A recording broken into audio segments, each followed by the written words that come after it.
Deuteronomy chapter 1.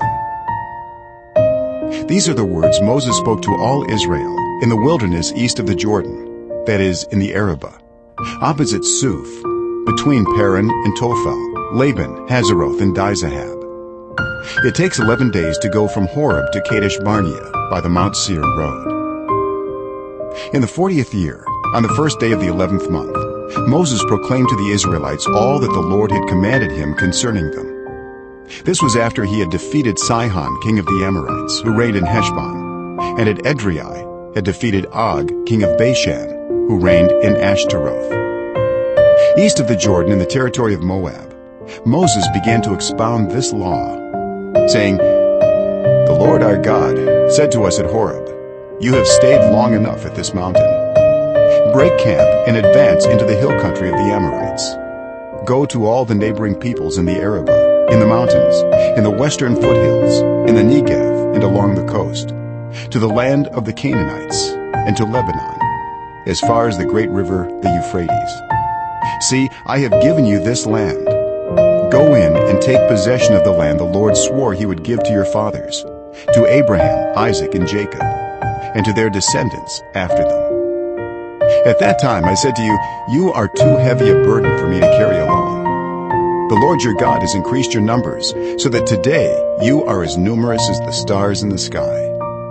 May the Lord, the God of your ancestors, increase you 1,000 times and bless you as he has promised. But how can I bear your problems and your burdens and your disputes all by myself? Choose some wise, understanding, and respected men from each of your tribes, and I will set them over you.' You answered me, 'What you propose to do is good.' So I took the leading men of your tribes, wise and respected men, and appointed them to have authority over you, as commanders of thousands, of hundreds, of 50s, and of 10s, and as tribal officials.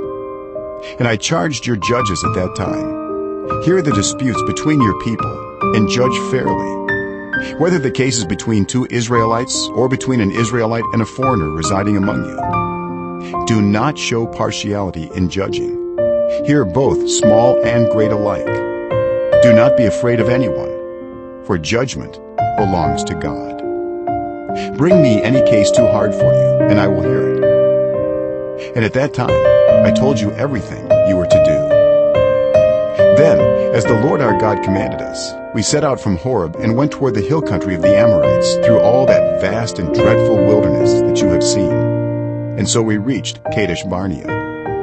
Then I said to you, 'You have reached the hill country of the Amorites, which the Lord our God is giving us.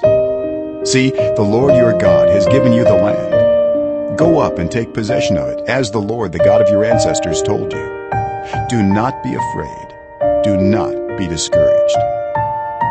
Then all of you came to me and said, 'Let us send men ahead to spy out the land for us and bring back a report about the route we are to take and the towns we will come to.' The idea seemed good to me, so I selected 12 of you, one man from each tribe. They left and went up into the hill country and came to the valley of Eshcol and explored it. Taking with them some of the fruit of the land, they brought it down to us and reported, 'It is a good land that the Lord our God is giving us.' But you were unwilling to go up. You rebelled against the command of the Lord your God. You grumbled in your tents and said, 'The Lord hates us.' So he brought us out of Egypt to deliver us into the hands of the Amorites to destroy us. Where can we go? Our brothers have made our hearts melt in fear. They say, 'The people are stronger and taller than we are. The cities are large, with walls up to the sky. We even saw the Anakites there.' Then I said to you, 'Do not be terrified. Do not be afraid of them. The Lord your God, who is going before you, will fight for you, as he did for you in Egypt before your very eyes, and in the wilderness. There you saw how the Lord your God carried you, as a father carries his son, all the way you went until you reached this place. In spite of this, you did not trust in the Lord your God, who went ahead of you on your journey, in fire by night and in a cloud by day, to search out places for you to camp and to show you the way you should go.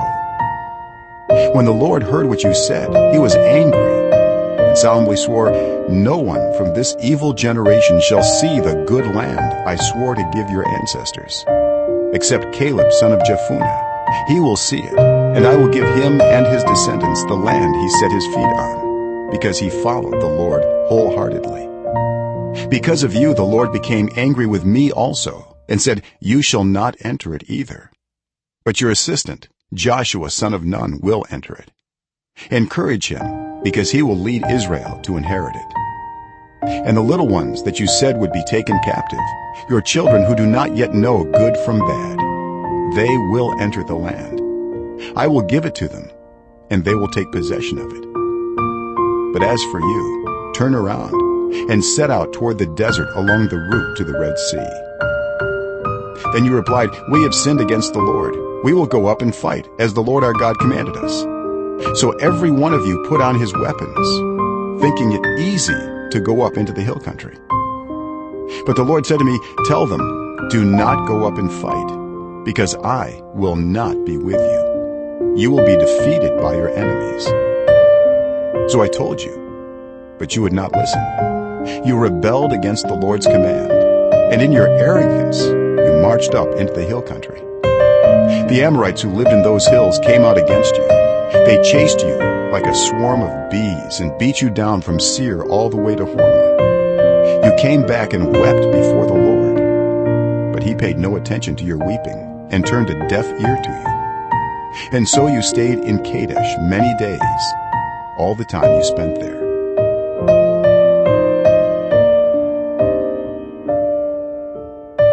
Chapter 2.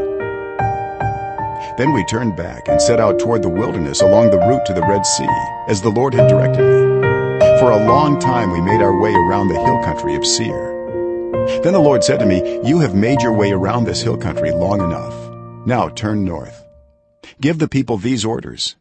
You are about to pass through the territory of your relatives, the descendants of Esau, who live in Seir. They will be afraid of you, but be very careful. Do not provoke them to war, for I will not give you any of their land, not even enough to put your foot on. I have given Esau the hill country of Seir as his own. You are to pay them in silver for the food you eat and the water you drink.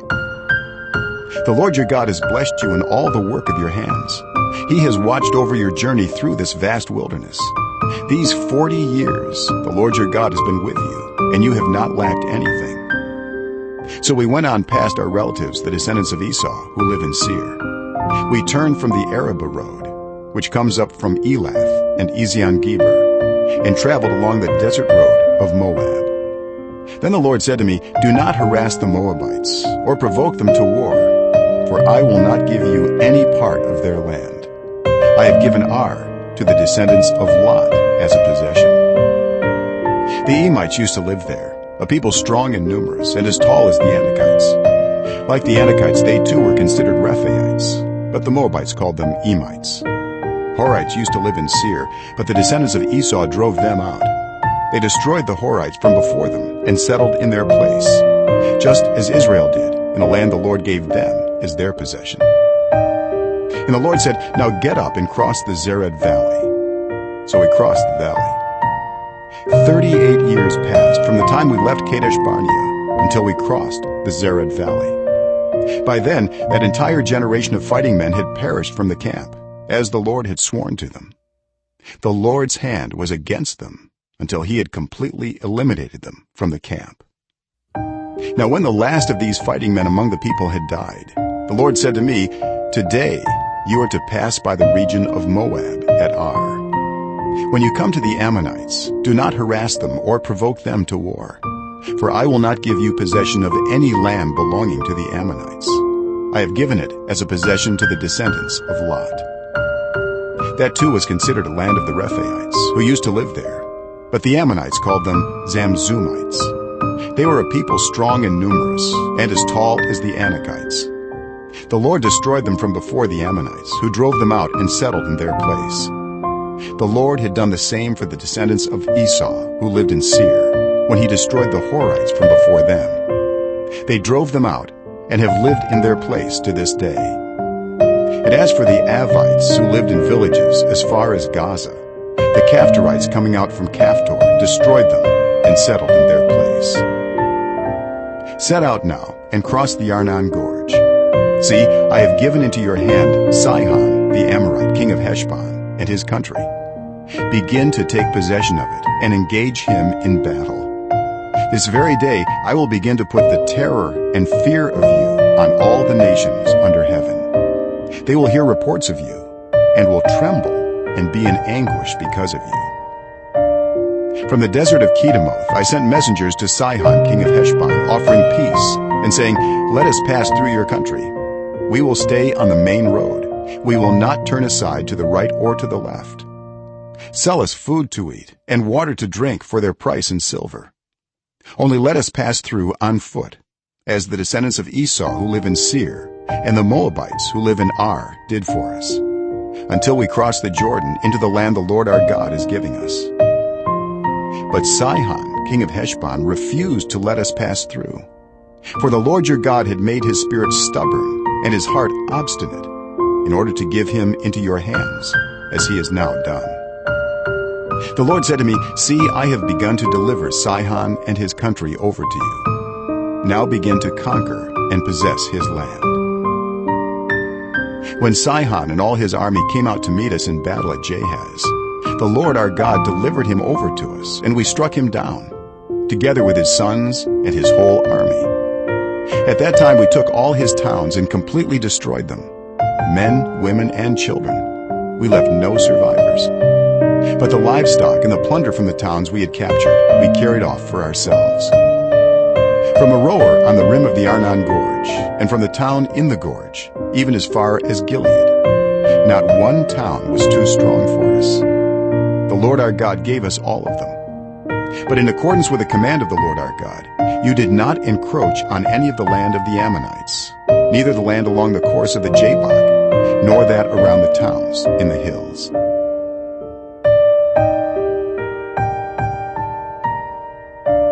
Chapter 3. Next, we turned and went up along the road toward Bashan, and Og, king of Bashan, with his whole army marched out to meet us in battle at Edrei. The Lord said to me, "Do not be afraid of him, for I have delivered him into your hands, along with his whole army and his land. Do to him what you did to Sihon, king of the Amorites, who reigned in Heshbon." So the Lord our God also gave into our hands Og, king of Bashan, and all his army. We struck them down, leaving no survivors. At that time we took all his cities. There was not one of the 60 cities that we did not take from them, the whole region of Argob, Og's kingdom in Bashan. All these cities were fortified with high walls and with gates and bars, and there were also a great many unwalled villages. We completely destroyed them, as we had done with Sihon, king of Heshbon, destroying every city, men, women, and children. But all the livestock and the plunder from their cities we carried off for ourselves.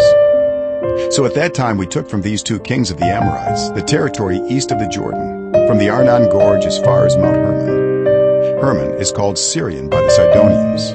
The Amorites call it Senir. We took all the towns on the plateau, and all Gilead, and all Bashan as far as Salekah and Edrei, towns of Og's kingdom in Bashan. Og, king of Bashan, was the last of the Rephaites. His bed was decorated with iron, and was more than 9 cubits long and 4 cubits wide. It is still in Rabbah of the Ammonites. Of the land that we took over at that time, I gave the Reubenites and the Gadites the territory north of Aroer by the Arnon Gorge, including half the hill country of Gilead, together with its towns. The rest of Gilead, and also all of Bashan, the kingdom of Og, I gave to the half-tribe of Manasseh. The whole region of Argob in Bashan used to be known as a land of the Rephaites. Jair, a descendant of Manasseh, took the whole region of Argob as far as the border of the Geshurites and the Maacathites. It was named after him, so that to this day Bashan is called Havoth Jair. And I gave Gilead to Machir. But to the Reubenites and the Gadites I gave the territory extending from Gilead down to the Arnon Gorge, the middle of the gorge being the border, and out to the Jabbok River, which is the border of the Ammonites. Its western border was the Jordan in the Arabah, from Kinnereth to the sea of the Arabah, that is, the Dead Sea, below the slopes of Pisgah. I commanded you at that time, "The Lord your God has given you this land to take possession of it." But all your able-bodied men, armed for battle, must cross over ahead of the other Israelites. However, your wives, your children, and your livestock, I know you have much livestock, may stay in the towns I have given you, until the Lord gives rest to your fellow Israelites, as he has to you. And they too have taken over the land that the Lord your God is giving them across the Jordan. After that, each of you may go back to the possession I have given you. At that time I commanded Joshua, "You have seen with your own eyes all that the Lord your God has done to these two kings. The Lord will do the same to all the kingdoms over there where you are going. Do not be afraid of them. The Lord your God himself will fight for you." At that time I pleaded with the Lord, "Sovereign Lord, you have begun to show to your servant your greatness and your strong hand. For what God is there in heaven or on earth who can do the deeds and mighty works you do? Let me go over and see the good land beyond the Jordan, that fine hill country in Lebanon." But because of you, the Lord was angry with me and would not listen to me. "That is enough," the Lord said. "Do not speak to me any more about this matter. Go up to the top of Pisgah and look west and north and south and east. Look at the land with your own eyes, since you are not going to cross this."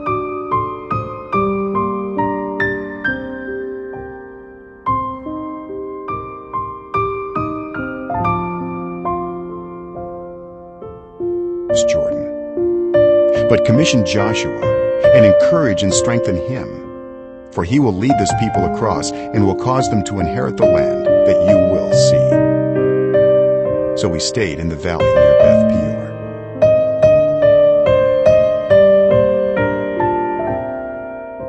Chapter 4. Now Israel, hear the decrees and laws I am about to teach you. Follow them, so that you may live and may go in and take possession of the land the Lord, the God of your ancestors, has given you. Do not add to what I command you, and do not subtract from it, but keep the commands of the Lord your God that I give you. You saw with your own eyes what the Lord did at Baal Peor. The Lord your God destroyed from among you everyone who followed the Baal of Peor. But all of you who held fast to the Lord your God are still alive today. See, I have taught you decrees and laws, as the Lord my God commanded me, so that you may follow them in the land you are entering to take possession of it. Observe them carefully, for this will show your wisdom and understanding to the nations, who will hear about all these decrees and say, "Surely this great nation is a wise and understanding people."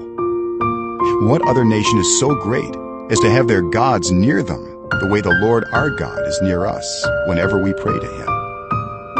And what other nation is so great as to have such righteous decrees and laws as this body of laws I am setting before you today?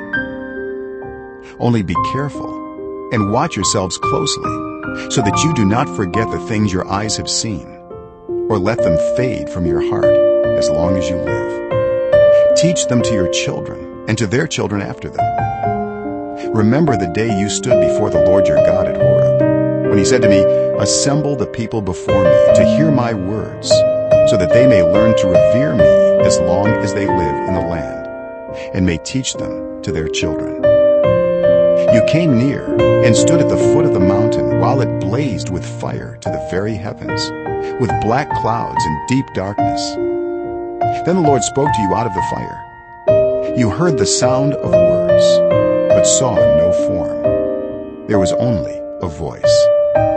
He declared to you his covenant, the 10 Commandments, which he commanded you to follow, and then wrote them on 2 stone tablets.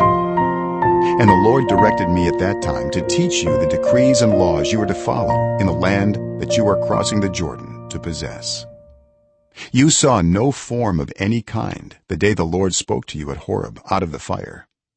Therefore watch yourselves very carefully, so that you do not become corrupt and make for yourselves an idol, an image of any shape, whether formed like a man or a woman, or like any animal on earth, or any bird that flies in the air, or like any creature that moves along the ground, or any fish in the waters below.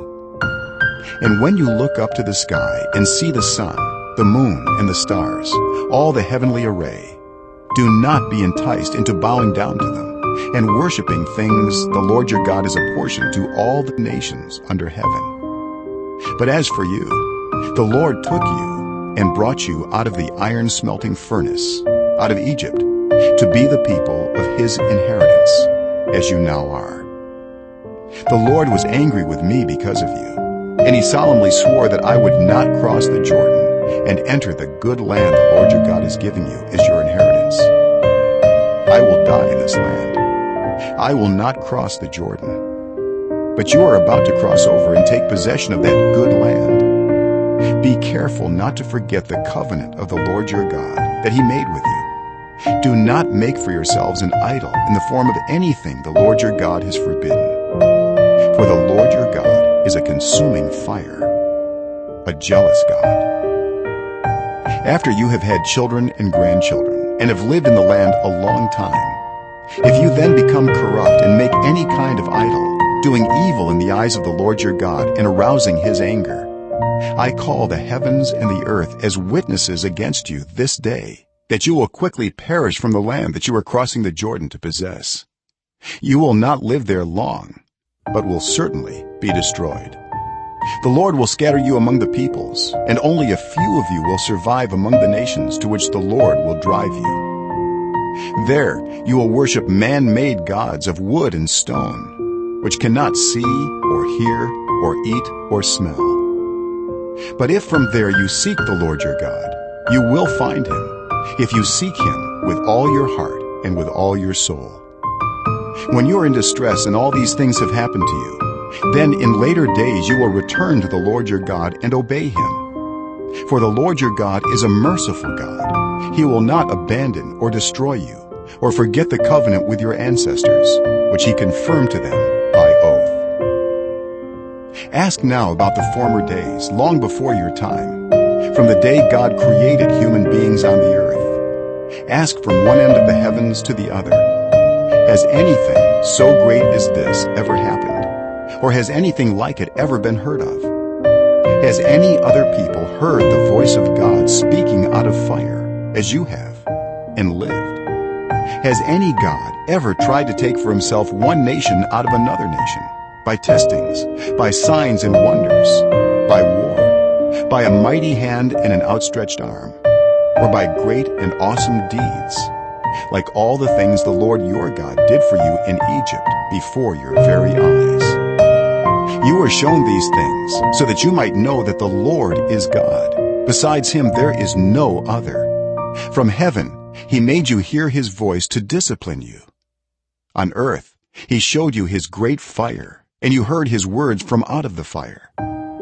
Because he loved your ancestors and chose their descendants after them, he brought you out of Egypt by his presence and his great strength, to drive out before you nations greater and stronger than you, and to bring you into their land, to give it to you for your inheritance, as it is today. Acknowledge and take to heart this day that the Lord is God in heaven above and on the earth below. There is no other. Keep his decrees and commands, which I am giving you today, so that it may go well with you and your children after you, and that you may live long in the land the Lord your God gives you for all time. Then Moses set aside 3 cities east of the Jordan, to which anyone who had killed a person could flee if they had unintentionally killed a neighbor without malice aforethought. They could flee into one of these cities and save their life. The cities were these: Bezer in the wilderness plateau, for the Reubenites; Ramoth in Gilead, for the Gadites; and Golan in Bashan, for the Manassites. This is the law Moses set before the Israelites. These are the stipulations, decrees, and laws Moses gave them when they came out of Egypt, and were in the valley near Beth Peor, east of the Jordan, in the land of Sihon king of the Amorites, who reigned in Heshbon, and was defeated by Moses and the Israelites as they came out of Egypt. They took possession of his land, and the land of Og king of Bashan, the 2 Amorite kings east of the Jordan. This land extended from Aroer on the rim of the Arnon Gorge to Mount Sirion, that is, Hermon, and included all the Arabah east of the Jordan, as far as the Dead Sea, below the slopes of Pisgah.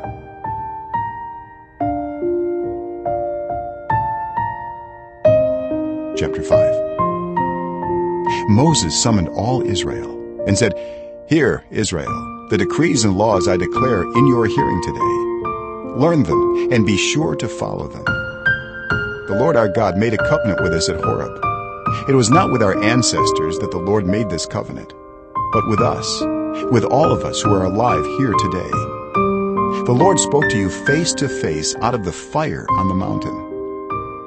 At that time I stood between the Lord and you to declare to you the word of the Lord, because you were afraid of the fire and did not go up the mountain." And he said, "I am the Lord your God, who brought you out of Egypt, out of the land of slavery.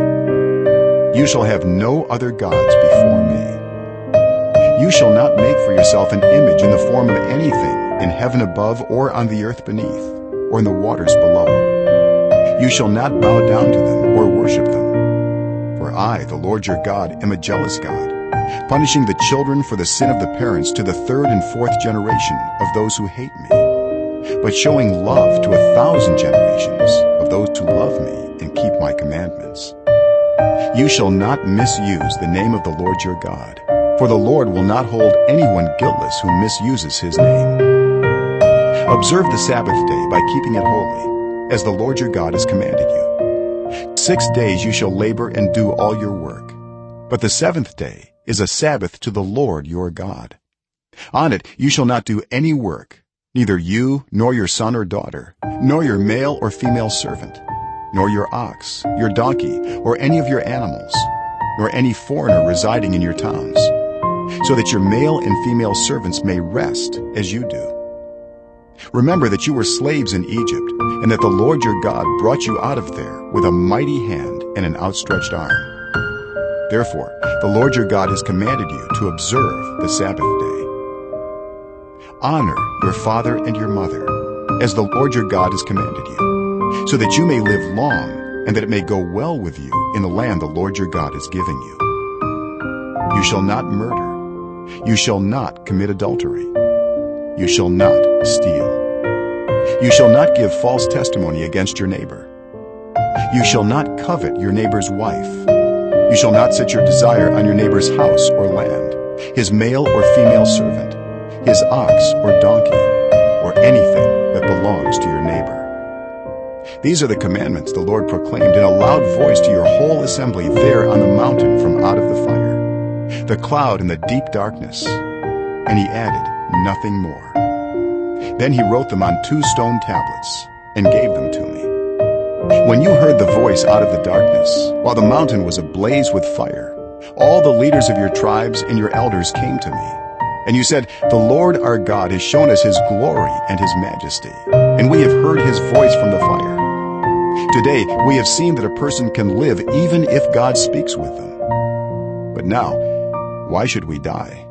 This great fire will consume us, and we will die if we hear the voice of the Lord our God any longer. For what mortal has ever heard the voice of the living God speaking out of fire, as we have, and survived? Go near and listen to all that the Lord our God says. Then tell us whatever the Lord our God tells you. We will listen and obey." The Lord heard you when you spoke to me. And the Lord said to me, "I have heard what this people said to you. Everything they said was good. Oh, that their hearts would be inclined to fear me and keep all my commands always, so that it might go well with them and their children forever. Go, tell them to return to their tents. But you stay here with me, so that I may give you all the commands, decrees, and laws you are to teach them to follow in the land I am giving them to possess. So be careful to do what the Lord your God has commanded you. Do not turn aside to the right or to the left. Walk in obedience to all that the Lord your God has commanded you, so that you may live and prosper and prolong your days in the land that you will possess."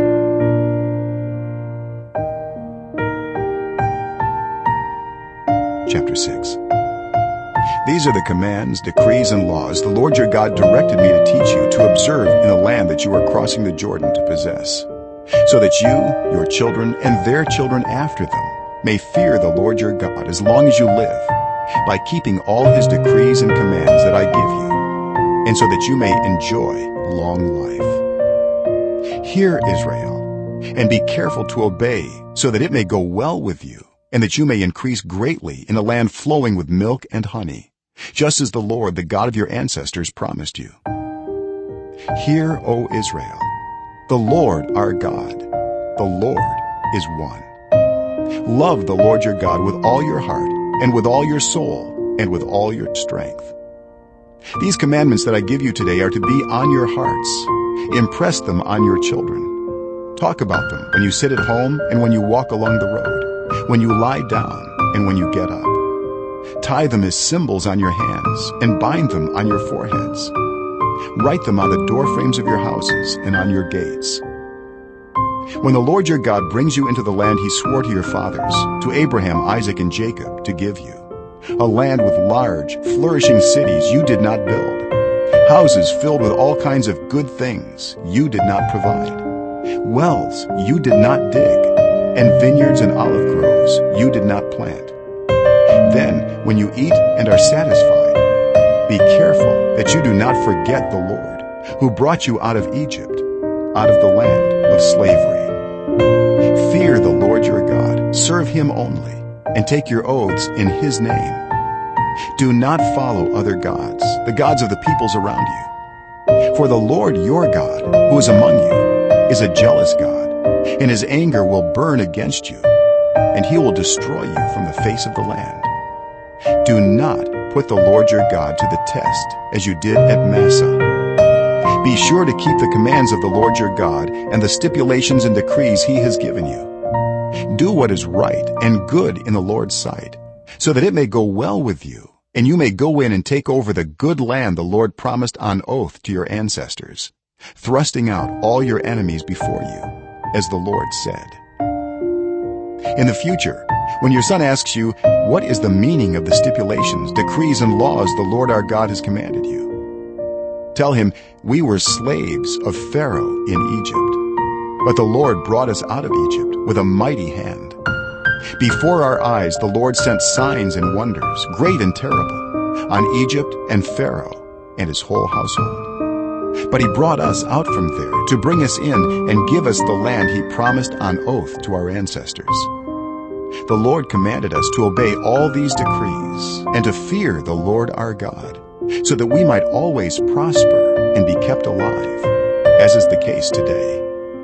And if we are careful to obey all this law before the Lord our God, as he has commanded us, that will be our righteousness."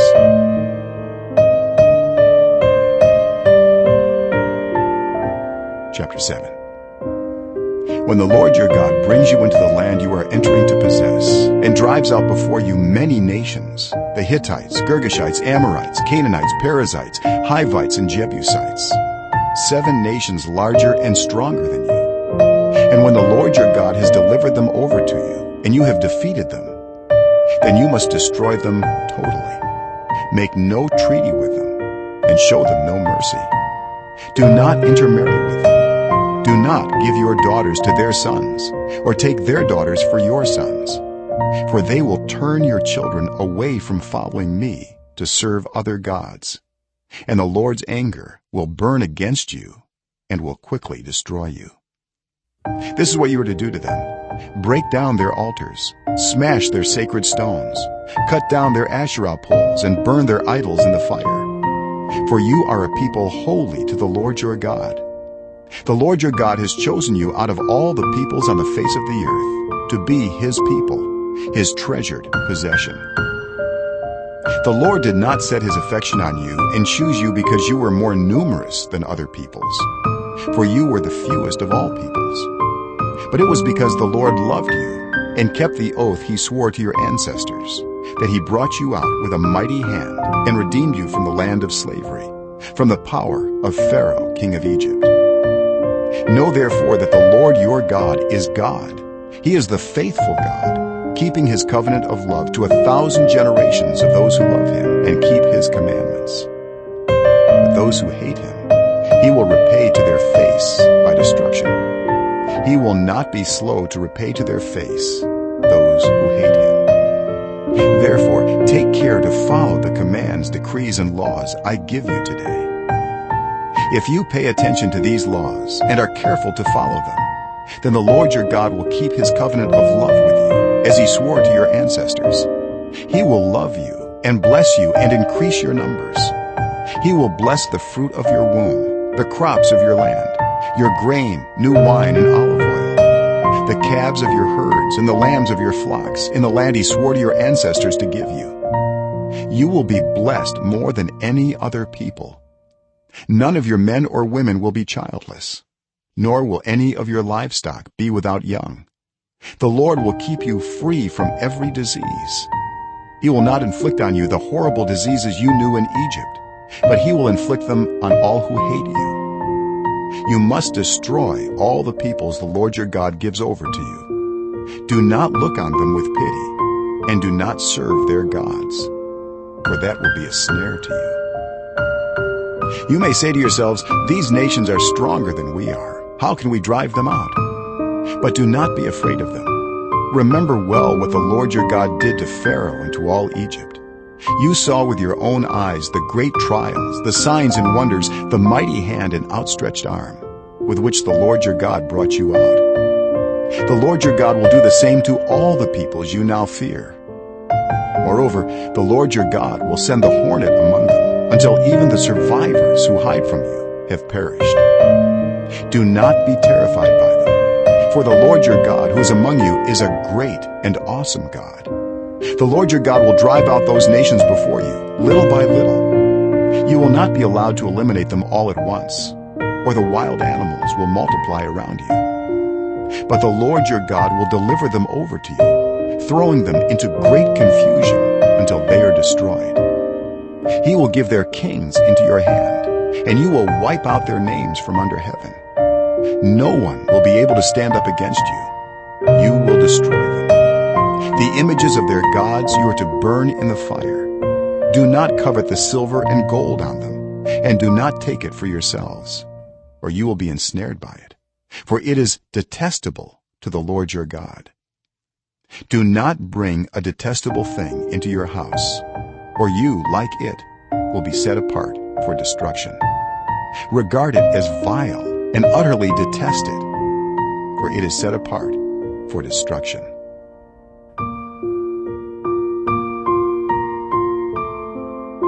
Chapter 8. Be careful to follow every command I am giving you today, so that you may live and increase and may enter and possess the land the Lord promised on oath to your ancestors. Remember how the Lord your God led you all the way in the wilderness these 40 years, to humble and test you in order to know what was in your heart, whether or not you would keep his commands. He humbled you, causing you to hunger, and then feeding you with manna, which neither you nor your ancestors had known, to teach you that man does not live on bread alone, but on every word that comes from the mouth of the Lord. Your clothes did not wear out, and your feet did not swell during these 40 years. Know then in your heart that as a man disciplines his son, so the Lord your God disciplines you. Observe the commands of the Lord your God, walking in obedience to him and revering him. For the Lord your God is bringing you into a good land, a land with brooks, streams, and deep springs gushing out into the valleys and hills, a land with wheat and barley, vines and fig trees, pomegranates, olive oil, and honey, a land where bread will not be scarce, and you will lack nothing, a land where the rocks are iron, and you can dig copper out of the hills. When you have eaten and are satisfied, praise the Lord your God for the good land he has given you. Be careful that you do not forget the Lord your God, failing to observe his commands, his laws, and his decrees that I am giving you this day. Otherwise, when you eat and are satisfied, when you build fine houses and settle down, and when your herds and flocks grow large, and your silver and gold increase, and all you have is multiplied, then your heart will become proud, and you will forget the Lord your God, who brought you out of Egypt, out of the land of slavery.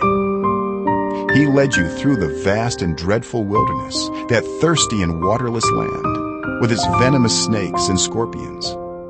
He brought you water out of hard rock. He gave you manna to eat in the wilderness, something your ancestors had never known, to humble and test you, so that in the end it might go well with you.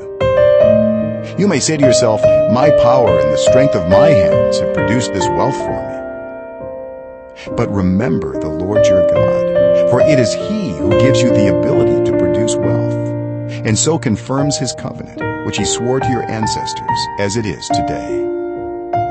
If you ever forget the Lord your God and follow other gods and worship and bow down to them, I testify against you today that you will surely be destroyed. Like the nations the Lord destroyed before you, so you will be destroyed for not obeying the Lord your God.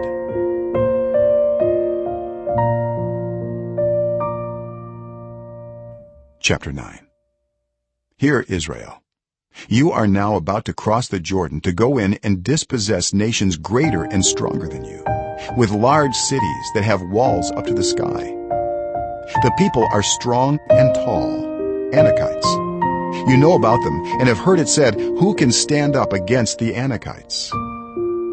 But be assured today that the Lord your God is the one who goes across ahead of you like a devouring fire. He will destroy them. He will subdue them before you, and you will drive them out and annihilate them quickly, as the Lord has promised you. After the Lord your God has driven them out before you, do not say to yourself, the Lord has brought me here to take possession of this land because of my righteousness.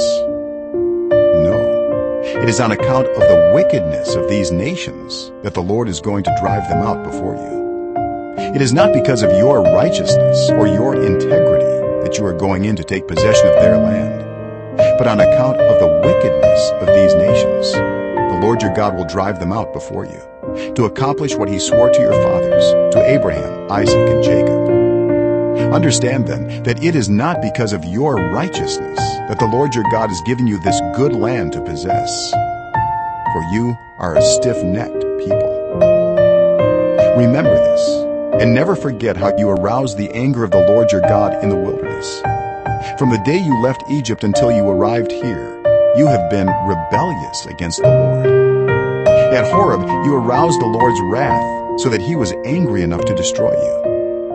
When I went up on the mountain to receive the tablets of stone, the tablets of the covenant that the Lord had made with you, I stayed on the mountain 40 days and 40 nights. I ate no bread and drank no water. The Lord gave me 2 stone tablets, inscribed by the finger of God. On them were all the commandments the Lord proclaimed to you on the mountain out of the fire, on the day of the assembly. At the end of the 40 days and 40 nights, the Lord gave me the 2 stone tablets, the tablets of the covenant. Then the Lord told me, go down from here at once, because your people, whom you brought out of Egypt, have become corrupt. They have turned away quickly from what I commanded them, and have made an idol for themselves. And the Lord said to me, I have seen this people, and they are a stiff-necked people indeed. Let me alone, so that I may destroy them and blot out their name from under heaven. And I will make you into a nation stronger and more numerous than they. So I turned and went down from the mountain while it was ablaze with fire, and the 2 tablets of the covenant were in my hands. When I looked, I saw that you had sinned against the Lord your God. You had made for yourselves an idol cast in the shape of a calf. You had turned aside quickly from the way that the Lord had commanded you. So I took the 2 tablets and threw them out of my hands, breaking them to pieces before your eyes. Then once again I fell prostrate before the Lord for 40 days and 40 nights. I ate no bread and drank no water, because of all the sin you had committed, doing what was evil in the Lord's sight, and so arousing His anger. I feared the anger and wrath of the Lord, for He was angry enough with you to destroy you. But again the Lord listened to me. And the Lord was angry enough with Aaron to destroy him, but at that time I prayed for Aaron too. Also, I took that sinful thing of yours, the calf you had made, and burned it in the fire. Then I crushed it and ground it to powder as fine as dust, and threw the dust into a stream that flowed down the mountain. You also made the Lord angry at Taberah, at Massah, and at Kibroth Hattaavah. And when the Lord sent you out from Kadesh Barnea, he said, "Go up and take possession of the land I have given you." But you rebelled against the command of the Lord your God. You did not trust him or obey him. You have been rebellious against the Lord ever since I have known you.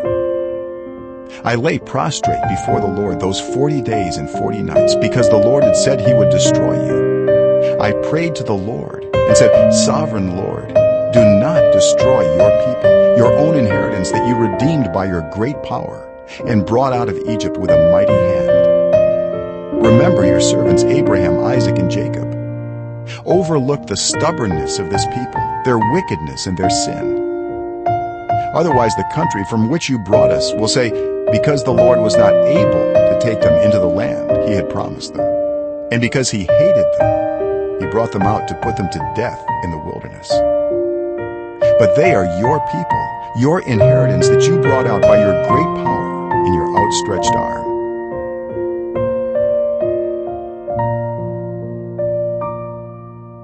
Chapter 10. At that time the Lord said to me, "Chisel out 2 stone tablets like the first ones, and come up to me on the mountain. Also make a wooden ark. I will write on the tablets the words that were on the first tablets, which you broke.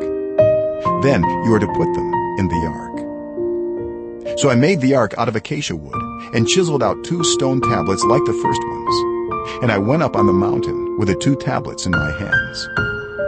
The Lord wrote on these tablets what he had written before, the 10 commandments he had proclaimed to you on the mountain, out of the fire, on the day of the assembly. And the Lord gave them to me. Then I came back down the mountain and put the tablets in the ark I had made, as the Lord commanded me. And they are there now. The Israelites traveled from the wells of Bene Jaakan to Mosera. There Aaron died and was buried, and Eleazar his son succeeded him as priest. From there they traveled to Gudgodah and on to Jotbatha, a land with streams of water. At that time the Lord set apart the tribe of Levi to carry the ark of the covenant of the Lord, to stand before the Lord to minister and to pronounce blessings in his name, as they still do today. That is why the Levites have no share or inheritance among their fellow Israelites. The Lord is their inheritance, as the Lord your God told them. Now I had stayed on the mountain 40 days and 40 nights, as I did the first time. And the Lord listened to me at this time also. It was not his will to destroy you. "Go," the Lord said to me, "and lead the people on their way, so that they may enter and possess the land I swore to their ancestors to give them." And now, Israel, what does the Lord your God ask of you, but to fear the Lord your God, to walk in obedience to him, to love him, to serve the Lord your God with all your heart and with all your soul, and to observe the Lord's commands and decrees that I am giving you today for your own good. To the Lord your God belong the heavens, even the highest heavens, the earth and everything in it. Yet the Lord set his affection on your ancestors and loved them, and he chose you, their descendants, above all the nations, as it is today. Circumcise your hearts, therefore, and do not be stiff-necked any longer.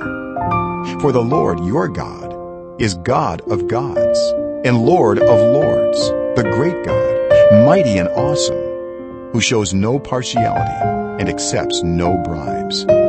He defends the cause of the fatherless and the widow, and loves the foreigner residing among you, giving them food and clothing.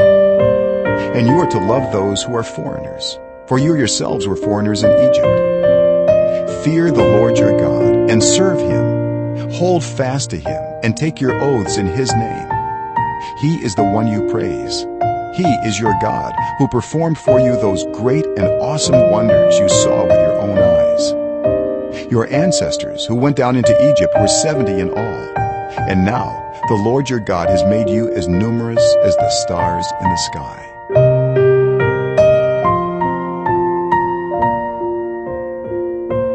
Chapter 11. love the Lord your God and keep his requirements, his decrees, his laws, and his commands always. Remember today that your children were not the ones who saw and experienced the discipline of the Lord your God, his majesty, his mighty hand, his outstretched arm, the signs he performed, and the things he did in the heart of Egypt, both to Pharaoh king of Egypt and to his whole country, what he did to the Egyptian army, to its horses and chariots, how he overwhelmed them with the waters of the Red Sea as they were pursuing you, and how the Lord brought lasting ruin on them. It was not your children who saw what he did for you in the wilderness until you arrived at this place, and what he did to Dathan and Abiram, sons of Eliab the Reubenite, when the earth opened its mouth right in the middle of all Israel and swallowed them up with their households, their tents, and every living thing that belonged to them. But it was your own eyes that saw all these great things the Lord has done. Observe therefore all the commands I am giving you today, so that you may have the strength to go in and take over the land that you are crossing the Jordan to possess, and so that you may live long in the land the Lord swore to your ancestors to give to them and their descendants, a land flowing with milk and honey. The land you are entering to take over is not like the land of Egypt from which you have come, where you planted your seed and irrigated it by foot as in a vegetable garden. But the land you are crossing the Jordan to take possession of is a land of mountains and valleys that drinks rain from heaven. It is a land the Lord your God cares for. The eyes of the Lord your God are continually on it from the beginning of the year to its end. So if you faithfully obey the commands I am giving you today, to love the Lord your God and to serve him with all your heart and with all your soul, then I will send rain on your land in its season, both autumn and spring rains, so that you may gather in your grain, new wine, and olive oil. I will provide grass in the fields for your cattle, and you will eat and be satisfied. Be careful, or you will be enticed to turn away and worship other gods and bow down to them. Then the Lord's anger will burn against you, and he will shut up the heavens so that it will not rain, and the ground will yield no produce, and you will soon perish from the good land the Lord is giving you. Fix these words of mine in your hearts and minds. Tie them as symbols on your hands and bind them on your foreheads. Teach them to your children, talking about them when you sit at home and when you walk along the road, when you lie down and when you get up. Write them on the door frames of your houses and on your gates, so that your days and the days of your children may be many in the land the Lord swore to give your ancestors, as many as the days that the heavens are above the earth. If you carefully observe all these commands I am giving you to follow, to love the Lord your God, to walk in obedience to him, and to hold fast to him, then the Lord will drive out all these nations before you, and you will dispossess nations larger and stronger than you. Every place where you set your foot will be yours. Your territory will extend from the desert to Lebanon, and from the Euphrates River to the Mediterranean Sea. No one will be able to stand against you. The Lord your God, as he promised you, will put the terror and fear of you on the whole land wherever you go. See, I am setting before you today a blessing and a curse. The blessing, if you obey the commands of the Lord your God that I am giving you today. The curse, if you disobey the commands of the Lord your God and turn from the way that I command you today by following other gods which you have not known. When the Lord your God has brought you into the land you are entering to possess, you are to proclaim on Mount Gerizim the blessings, and on Mount Ebal the curses. As you know, these mountains are across the Jordan, westward, toward the setting sun, near the great trees of Moreh, in the territory of those Canaanites living in the Arabah in the vicinity of Gilgal. You are about to cross the Jordan to enter and take possession of the land the Lord your God is giving you. When you have taken it over and are living there, be sure that you obey all the decrees and laws I am setting before you today.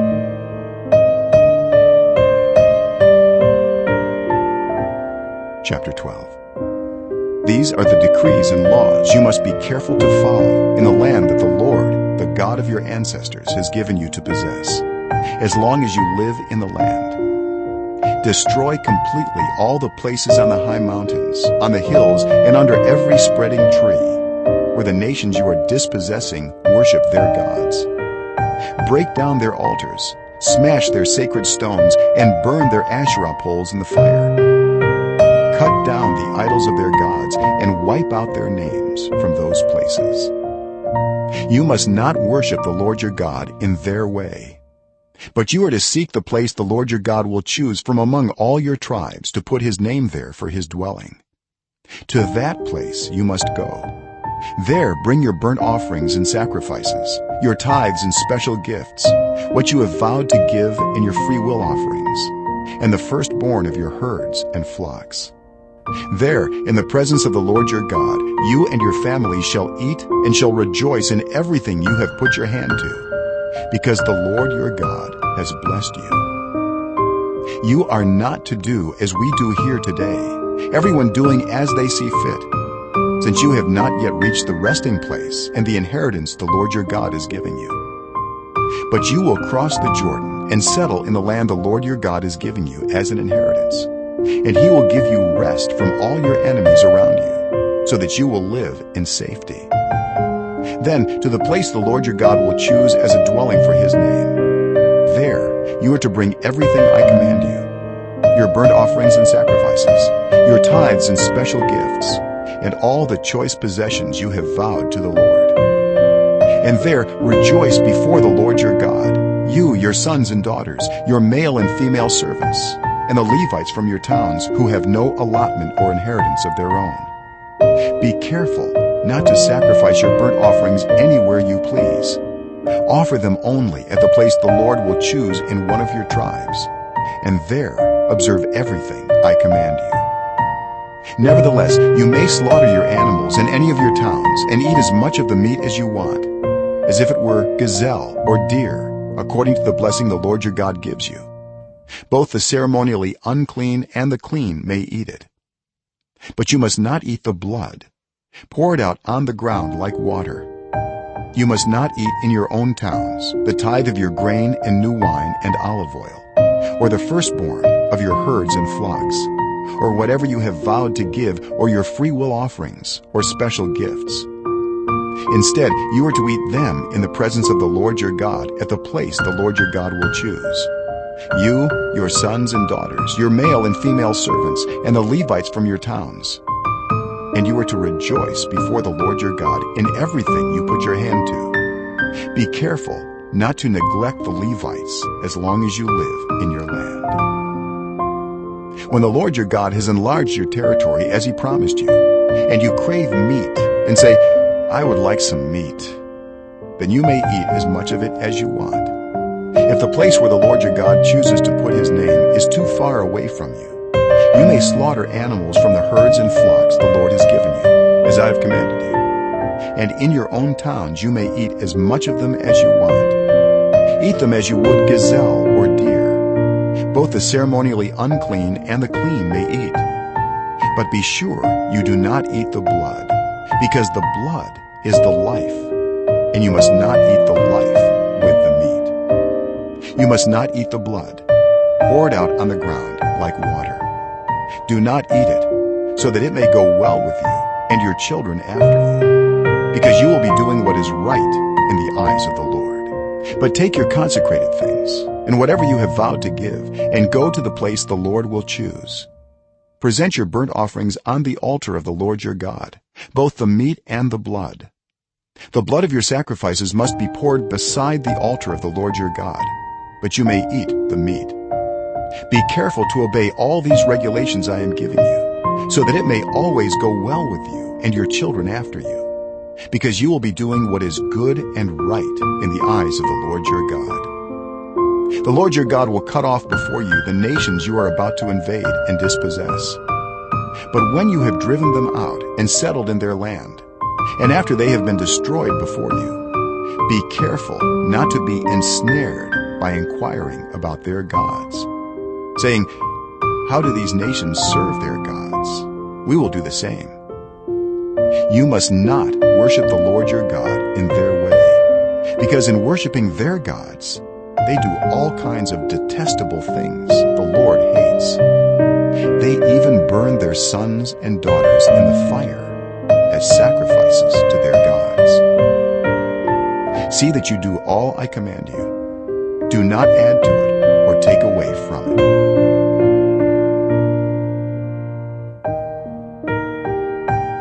Chapter 13. If a prophet or one who foretells by dreams appears among you and announces to you a sign or wonder, and if the sign or wonder spoken of takes place, and the prophet says, "Let us follow other gods you have not known, and let us worship them," you must not listen to the words of that prophet or dreamer. The Lord your God is testing you to find out whether you love him with all your heart and with all your soul. It is the Lord your God you must follow, and him you must revere. Keep his commands and obey him. Serve him and hold fast to him. That prophet or dreamer must be put to death for inciting rebellion against the Lord your God, who brought you out of Egypt and redeemed you from the land of slavery.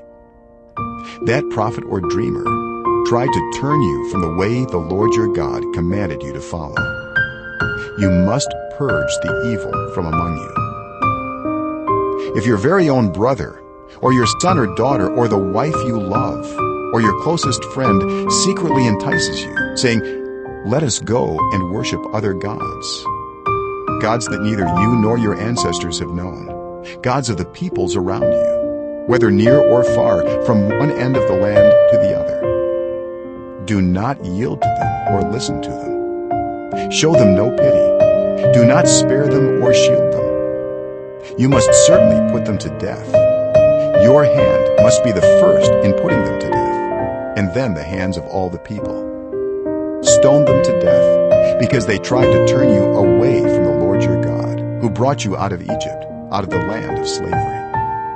Then all Israel will hear and be afraid, and no one among you will do such an evil thing again. If you hear it said about one of the towns the Lord your God is giving you to live in, that troublemakers have arisen among you and have led the people of their town astray, saying, "Let us go and worship other gods you have not known," then you must inquire, probe, and investigate it thoroughly. And if it is true, and it has been proved that this detestable thing has been done among you, you must certainly put to the sword all who live in that town. You must destroy it completely, both its people and its livestock. You are to gather all the plunder of the town into the middle of the public square and completely burn the town and all its plunder as a whole burnt offering to the Lord your God. That town is to remain a ruin forever, never to be rebuilt, and none of the condemned things are to be found in your hands. Then the Lord will turn from his fierce anger, will show you mercy, and will have compassion on you. He will increase your numbers, as he promised on oath to your ancestors, because you obey the Lord your God by keeping all his commands that I am giving you today, and doing what is right in his eyes.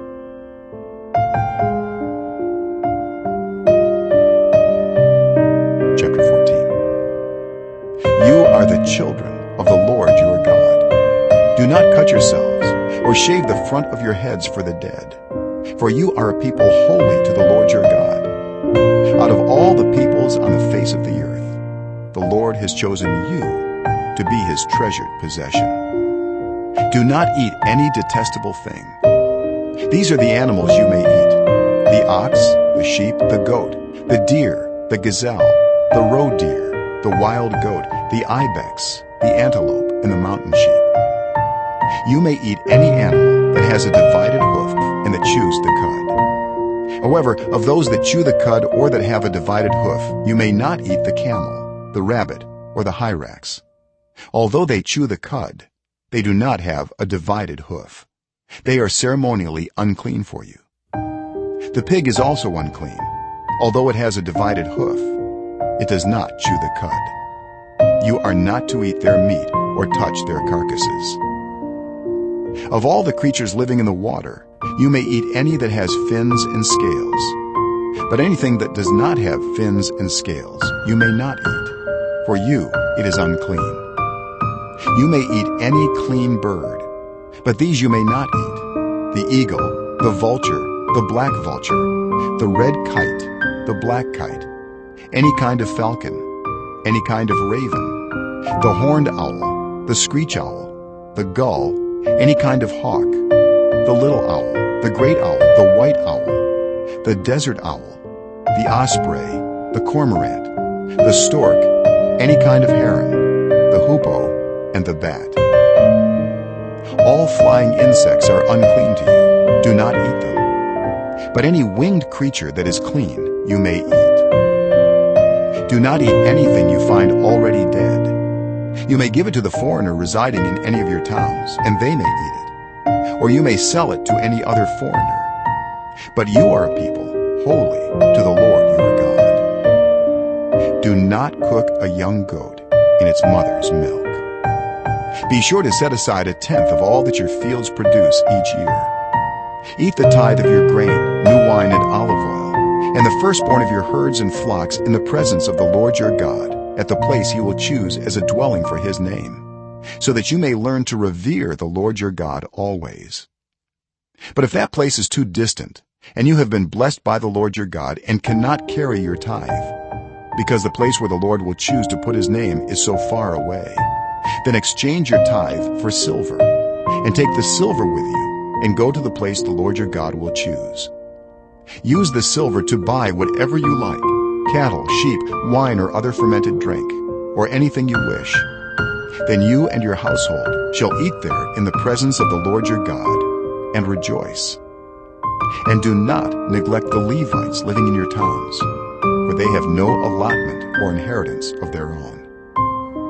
At the end of every 3 years, bring all the tithes of that year's produce and store it in your towns, so that the Levites, who have no allotment or inheritance of their own, and the foreigners, the fatherless, and the widows who live in your towns, may come and eat and be satisfied, and so that the Lord your God may bless you in all the work of your hands.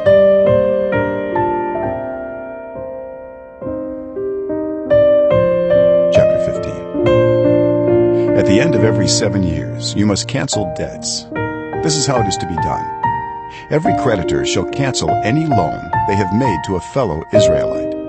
They shall not require payment from anyone among their own people, because the Lord's time for canceling debts has been proclaimed.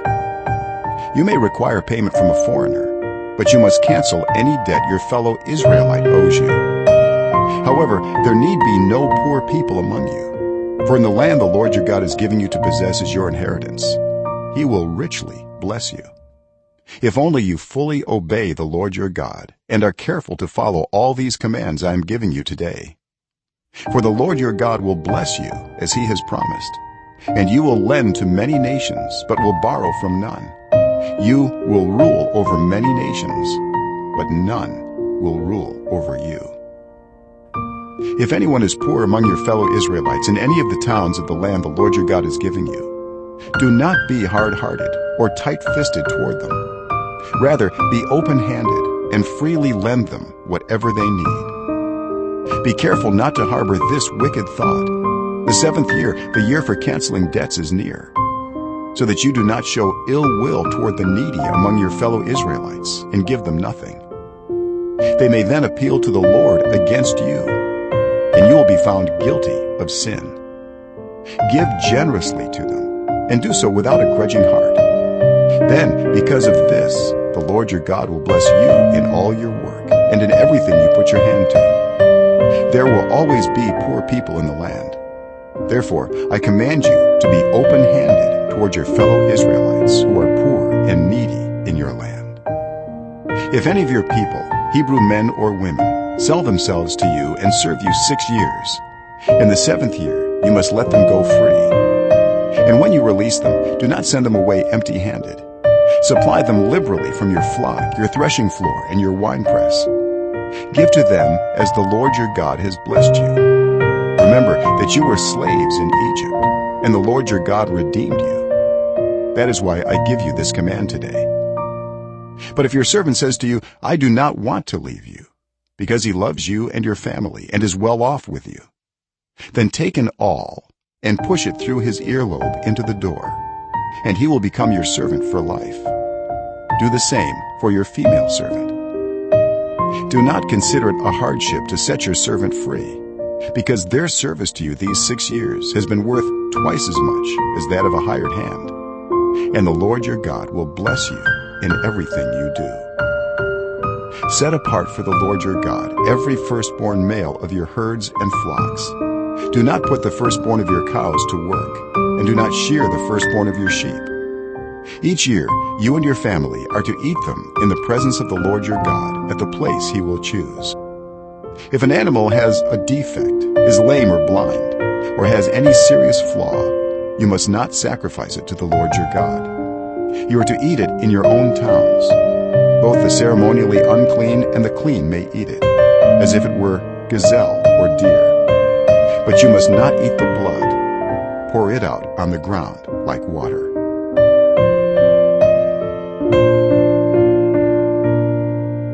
Chapter 16. Observe the month of Aviv, and celebrate the Passover of the Lord your God, because in the month of Aviv he brought you out of Egypt by night. Sacrifice as the Passover to the Lord your God an animal from your flock or herd, at the place the Lord will choose as a dwelling for his name.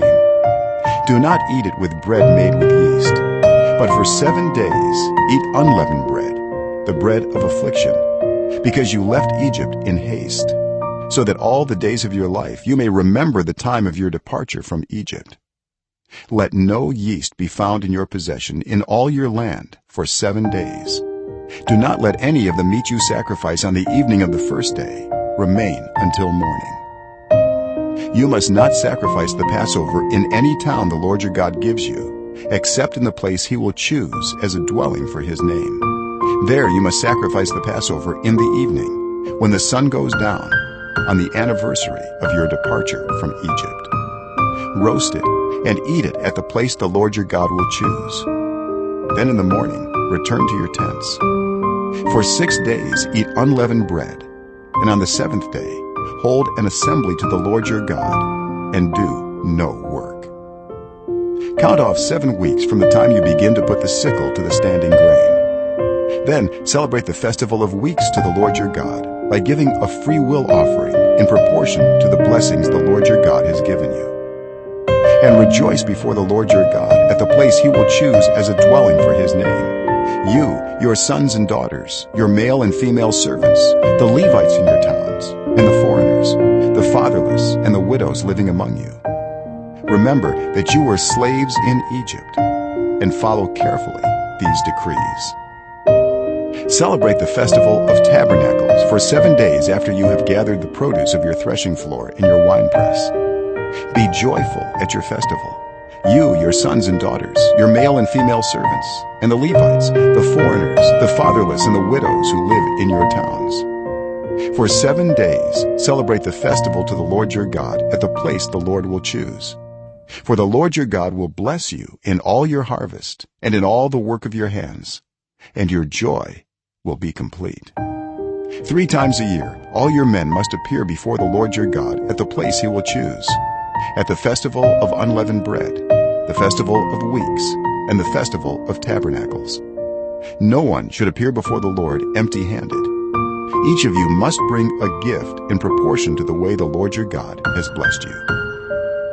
Appoint judges and officials for each of your tribes in every town the Lord your God has given you, and they shall judge the people fairly. Do not pervert justice or show partiality. Do not accept a bribe, for a bribe blinds the eyes of the wise and twists the words of the innocent. Follow justice and justice alone, so that you may live and possess the land the Lord your God has given you. Do not set up any wooden Asherah pole beside the altar you build to the Lord your God, and do not erect a sacred stone, for these the Lord your God hates.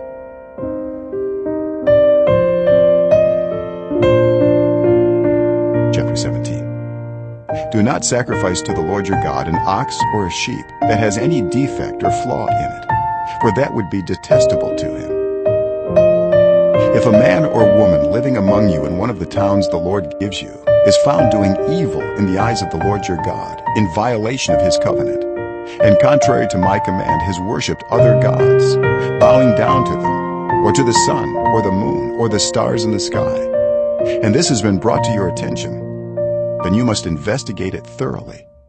If it is true, and it has been proved that this detestable thing has been done in Israel, take the man or woman who has done this evil deed to your city gate and stone that person to death. On the testimony of 2 or 3 witnesses, a person is to be put to death, but no one is to be put to death on the testimony of only 1 witness. The hands of the witnesses must be the first in putting that person to death, and then the hands of all the people. You must purge the evil from among you. If cases come before your courts that are too difficult for you to judge, whether bloodshed, lawsuits, or assaults, take them to the place the Lord your God will choose. Go to the Levitical priests and to the judge who is in office at that time. Inquire of them, and they will give you the verdict. You must act according to the decisions they give you at the place the Lord will choose. Be careful to do everything they instruct you to do. Act according to whatever they teach you and the decisions they give you. Do not turn aside from what they tell you, to the right or to the left. Anyone who shows contempt for the judge or for the priest who stands ministering there to the Lord your God is to be put to death. You must purge the evil from Israel. All the people will hear and be afraid, and will not be contemptuous again. When you enter the land the Lord your God has given you, and have taken possession of it and settled in it, and you say, "Let us set a king over us, like all the nations around us," be sure to appoint over you a king the Lord your God chooses. He must be from among your fellow Israelites. Do not place a foreigner over you, one who is not an Israelite. The king, moreover, must not acquire great numbers of horses for himself, or make the people return to Egypt to get more of them. For the Lord has told you, you are not to go back that way again. He must not take many wives, or his heart will be led astray. He must not accumulate large amounts of silver and gold. When he takes the throne of his kingdom, he is to write for himself on a scroll a copy of this law, taken from that of the Levitical priests. It is to be with him, and he is to read it all the days of his life, so that he may learn to revere the Lord his God, and follow carefully all the words of this law and these decrees, and not consider himself better than his fellow Israelites, and turn from the law to the right or to the left. Then he and his descendants will reign a long time over his kingdom in Israel.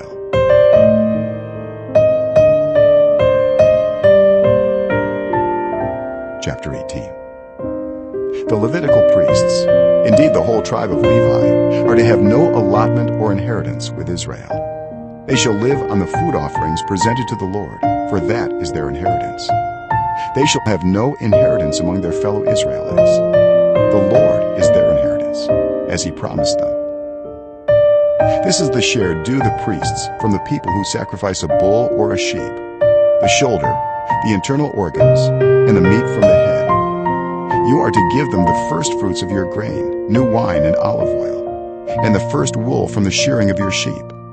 For the Lord your God has chosen them and their descendants out of all your tribes to stand and minister in the Lord's name always. If a Levite moves from one of your towns anywhere in Israel where he is living, and comes in all earnestness to the place the Lord will choose, he may minister in the name of the Lord his God like all his fellow Levites who serve there in the presence of the Lord. He is to share equally in their benefits, even though he has received money from the sale of family possessions. When you enter the land the Lord your God has given you, do not learn to imitate the detestable ways of the nations there. Let no one be found among you who sacrifices their son or daughter in the fire, who practices divination or sorcery, interprets omens, engages in witchcraft, or casts spells, or who is a medium or spiritist, or who consults the dead. Anyone who does these things is detestable to the Lord. Because of these same detestable practices, the Lord your God will drive out those nations before you. You must be blameless before the Lord your God. The nations you will dispossess, listen to those who practice sorcery or divination. But as for you, the Lord your God has not permitted you to do so. The Lord your God will raise up for you a prophet like me from among you, from your fellow Israelites. You must listen to him. For this is what you asked of the Lord your God at Horeb on the day of the assembly, when you said, "Let us not hear the voice of the Lord our God, nor see this great fire anymore, or we will die." The Lord said to me, "What they say is good. I will raise up for them a prophet like you from among their fellow Israelites, and I will put my words in his mouth. He will tell them everything I command him. I myself will call to account anyone who does not listen to my words that the prophet speaks in my name.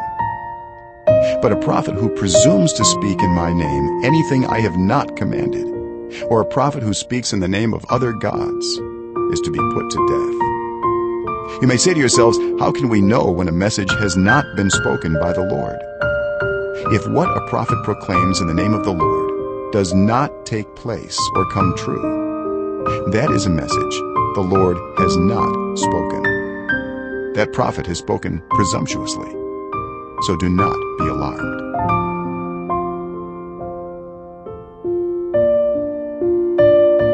Chapter 19. When the Lord your God has destroyed the nations whose land he is giving you, and when you have driven them out and settled in their towns and houses, then set aside for yourselves 3 cities in the land the Lord your God has given you to possess. Determine the distances involved, and divide into 3 parts the land the Lord your God is giving you as an inheritance, so that a person who kills someone may flee for refuge to one of these cities. This is the rule concerning anyone who kills a person and flees there for safety.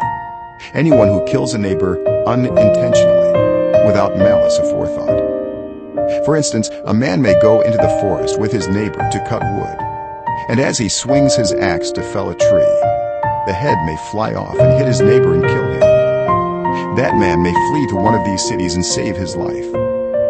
Otherwise, the avenger of blood might pursue him in a rage, overtake him if the distance is too great, and kill him, even though he is not deserving of death, since he did it to his neighbor without malice aforethought. This is why I command you to set aside for yourselves 3 cities.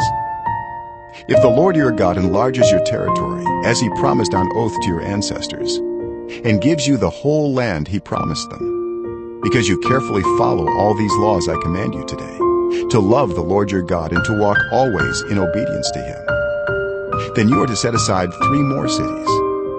Do this so that innocent blood will not be shed in your land, which the Lord your God has given you as your inheritance, and so that you will not be guilty of bloodshed.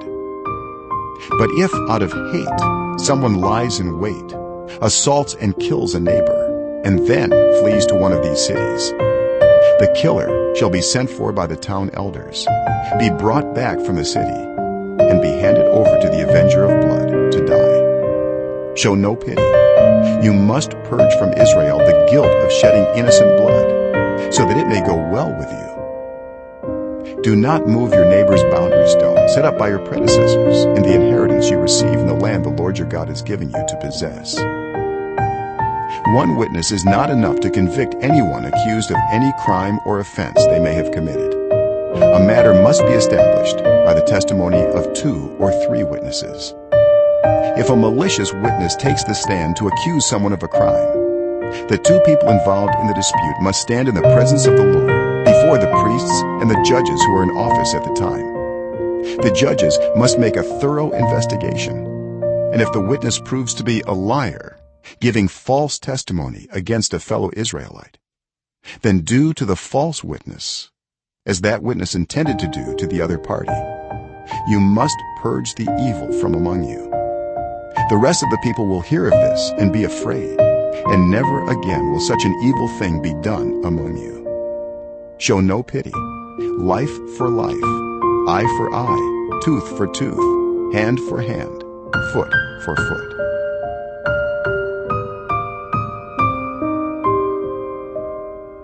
Chapter 20. When you go to war against your enemies and see horses and chariots and an army greater than yours, do not be afraid of them, because the Lord your God, who brought you up out of Egypt, will be with you. When you are about to go into battle, the priest shall come forward and address the army. He shall say, "Hear, Israel, today you are going into battle against your enemies. Do not be faint-hearted or afraid. Do not panic or be terrified by them. For the Lord your God is the one who goes with you to fight for you against your enemies, to give you victory." The officers shall say to the army, "Has anyone built a new house and not yet begun to live in it? Let him go home, or he may die in battle and someone else may begin to live in it.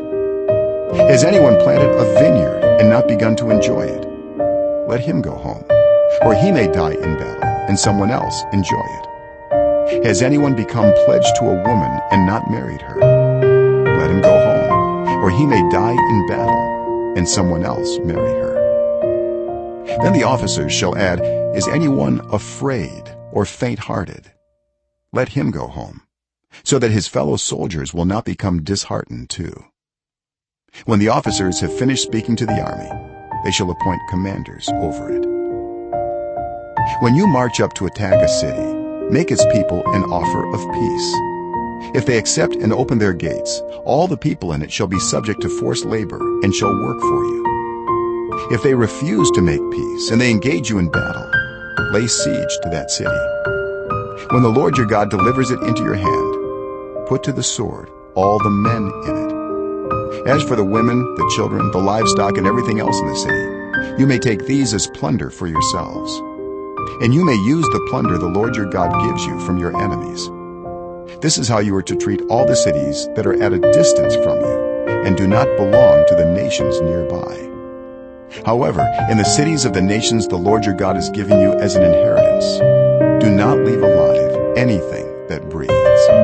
Completely destroy them: the Hittites, Amorites, Canaanites, Perizzites, Hivites, and Jebusites, as the Lord your God has commanded you. Otherwise, they will teach you to follow all the detestable things they do in worshiping their gods, and you will sin against the Lord your God.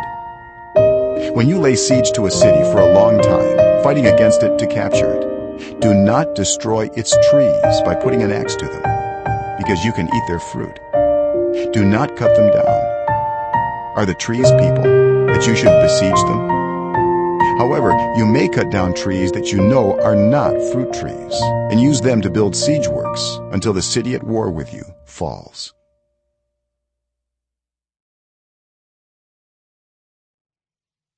Chapter 21. If someone is found slain, lying in a field in the land the Lord your God is giving you to possess, and it is not known who the killer was, your elders and judges shall go out and measure the distance from the body to the neighboring towns. Then the elders of the town nearest the body shall take a heifer that has never been worked and has never worn a yoke, and lead it down to a valley that has not been plowed or planted, and where there is a flowing stream.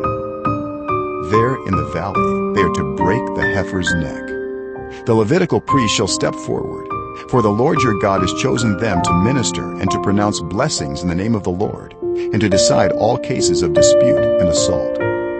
Then all the elders of the town nearest the body shall wash their hands over the heifer whose neck was broken in the valley, and they shall declare, "Our hands did not shed this blood, nor did our eyes see it done. Accept this atonement for your people Israel, whom you have redeemed, Lord, and do not hold your people guilty of the blood of an innocent person." Then the bloodshed will be atoned for, and you will have purged from yourselves the guilt of shedding innocent blood, since you have done what is right in the eyes of the Lord.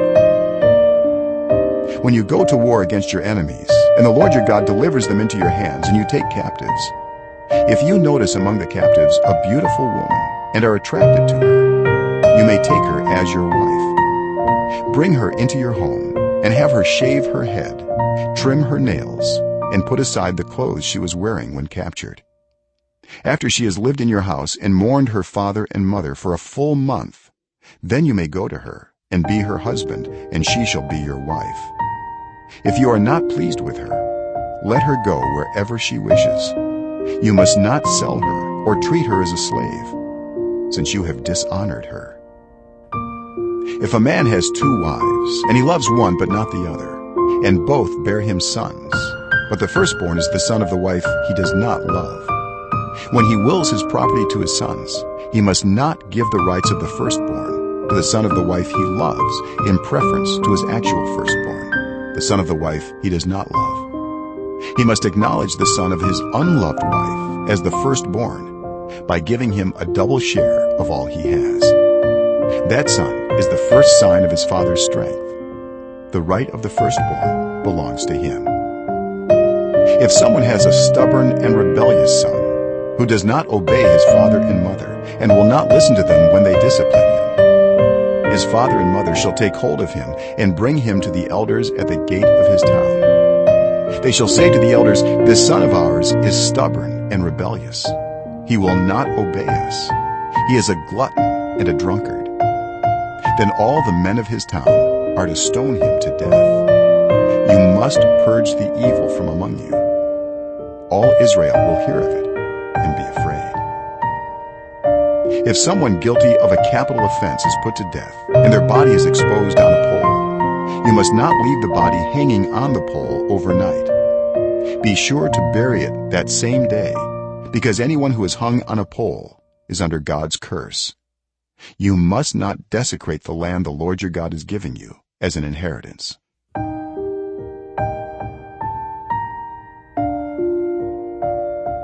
Chapter 22. If you see your fellow Israelites' ox or sheep straying, do not ignore it, but be sure to take it back to its owner. If they do not live near you, or if you do not know who owns it, take it home with you and keep it until they come looking for it. Then give it back. Do the same if you find their donkey or cloak or anything else they have lost. Do not ignore it. If you see your fellow Israelites' donkey or ox fallen on the road, do not ignore it. Help the owner get it to its feet. A woman must not wear men's clothing, nor a man wear women's clothing, for the Lord your God detests anyone who does this. If you come across a bird's nest beside the road, either in a tree or on the ground, and the mother is sitting on the young or on the eggs, do not take the mother with the young. You may take the young, but be sure to let the mother go, so that it may go well with you, and you may have a long life. When you build a new house, make a parapet around your roof, so that you may not bring the guilt of bloodshed on your house if someone falls from the roof. Do not plant 2 kinds of seed in your vineyard. If you do, not only the crops you plant, but also the fruit of the vineyard will be defiled. Do not plow with an ox and a donkey yoked together. Do not wear clothes of wool and linen woven together. Make tassels on the 4 corners of the cloak you wear. If a man takes a wife, and after sleeping with her dislikes her, and slanders her and gives her a bad name, saying, "I married this woman, but when I approached her, I did not find proof of her virginity," then the young woman's father and mother shall bring to the town elders at the gate proof that she was a virgin. Her father will say to the elders, "I gave my daughter in marriage to this man, but he dislikes her. Now he has slandered her and said, 'I did not find your daughter to be a virgin, but here's the proof of my daughter's virginity.' Then her parents shall display the cloth before the elders of the town, and the elders shall take the man and punish him. They shall fine him 100 shekels of silver and give them to the young woman's father, because this man has given an Israelite virgin a bad name. She shall continue to be his wife. He must not divorce her as long as he lives. If, however, the charge is true and no proof of the young woman's virginity can be found, she shall be brought to the door of her father's house, and there the men of her town shall stone her to death. She has done an outrageous thing in Israel by being promiscuous while still in her father's house. You must purge the evil from among you. If a man is found sleeping with another man's wife, both the man who slept with her and the woman must die. You must purge the evil from Israel. If a man happens to meet in a town a virgin pledged to be married, and he sleeps with her, you shall take both of them to the gate of that town and stone them to death. the young woman because she was in a town and did not scream for help, and the man because he violated another man's wife. You must purge the evil from among you. But if out in the country a man happens to meet a young woman pledged to be married and rapes her, only the man who has done this shall die. Do nothing to the woman. She has committed no sin deserving death. This case is like that of someone who attacks and murders a neighbor. For the man found the young woman out in the country, and though the betrothed woman screamed, there was no one to rescue her. If a man happens to meet a virgin who is not pledged to be married and rapes her, and they are discovered, he shall pay her father 50 shekels of silver. He must marry the young woman, for he has violated her. He can never divorce her as long as he lives. A man is not to marry his father's wife. He must not dishonor his father's bed.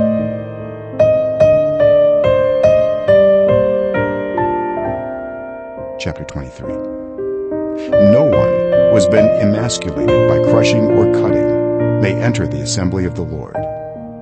No one born of a forbidden marriage, nor any of their descendants may enter the assembly of the Lord, not even in the 10th generation. No Ammonite or Moabite or any of their descendants may enter the assembly of the Lord, not even in the 10th generation. For they did not come to meet you with bread and water on your way when you came out of Egypt. And they hired Balaam son of Beor from Pethor in Aram Naharaim to pronounce a curse on you. However, the Lord your God would not listen to Balaam, but turned the curse into a blessing for you, because the Lord your God loves you. Do not seek a treaty of friendship with them as long as you live. Do not despise an Edomite, for the Edomites are related to you. Do not despise an Egyptian, because you resided as foreigners in their country. The 3rd generation of children born to them may enter the assembly of the Lord. When you are encamped against your enemies, keep away from everything impure. If one of your men is unclean because of a nocturnal emission, he is to go outside the camp and stay there. But as evening approaches, he is to wash himself, and at sunset he may return to the camp. Designate a place outside the camp where you can go to relieve yourself. As part of your equipment, have something to dig with, and when you relieve yourself, dig a hole and cover up your excrement. For the Lord your God moves about in your camp to protect you and to deliver your enemies to you. Your camp must be holy, so that he will not see among you anything indecent and turn away from you. If a slave has taken refuge with you, do not hand them over to their master. Let them live among you wherever they like and in whatever town they choose. Do not oppress them. No Israelite man or woman is to become a shrine prostitute. You must not bring the earnings of a female prostitute or of a male prostitute into the house of the Lord your God to pay any vow, because the Lord your God detests them both. Do not charge a fellow Israelite interest, whether on money or food or anything else that may earn interest. You may charge a foreigner interest, but not a fellow Israelite, so that the Lord your God may bless you in everything you put your hand to in the land you are entering to possess. If you make a vow to the Lord your God, do not be slow to pay it, for the Lord your God will certainly demand it of you, and you will be guilty of sin. But if you refrain from making a vow, you will not be guilty. Whatever your lips utter, you must be sure to do, because you made your vow freely to the Lord your God with your own mouth. If you enter your neighbor's vineyard, you may eat all the grapes you want, but do not put any in your basket. If you enter your neighbor's grain field, you may pick kernels with your hands, but you must not put a sickle to their standing grain.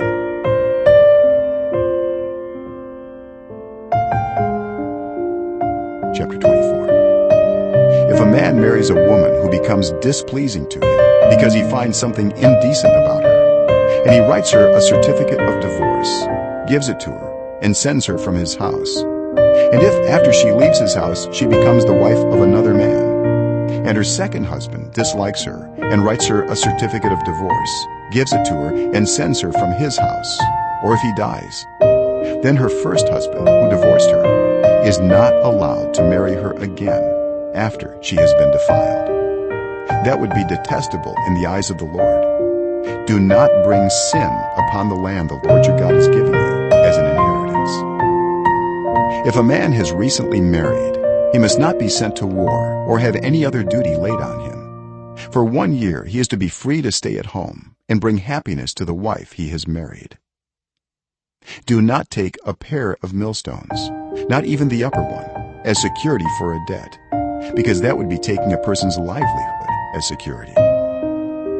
If someone is caught kidnapping a fellow Israelite and treating or selling them as a slave, the kidnapper must die. You must purge the evil from among you. In cases of defiling skin diseases, be very careful to do exactly as the Levitical priests instruct you. You must follow carefully what I have commanded them. Remember what the Lord your God did to Miriam along the way after you came out of Egypt. When you make a loan of any kind to your neighbor, do not go into their house to get what is offered to you as a pledge. Stay outside and let the neighbor to whom you are making the loan bring the pledge out to you. If the neighbor is poor, do not go to sleep with their pledge in your possession.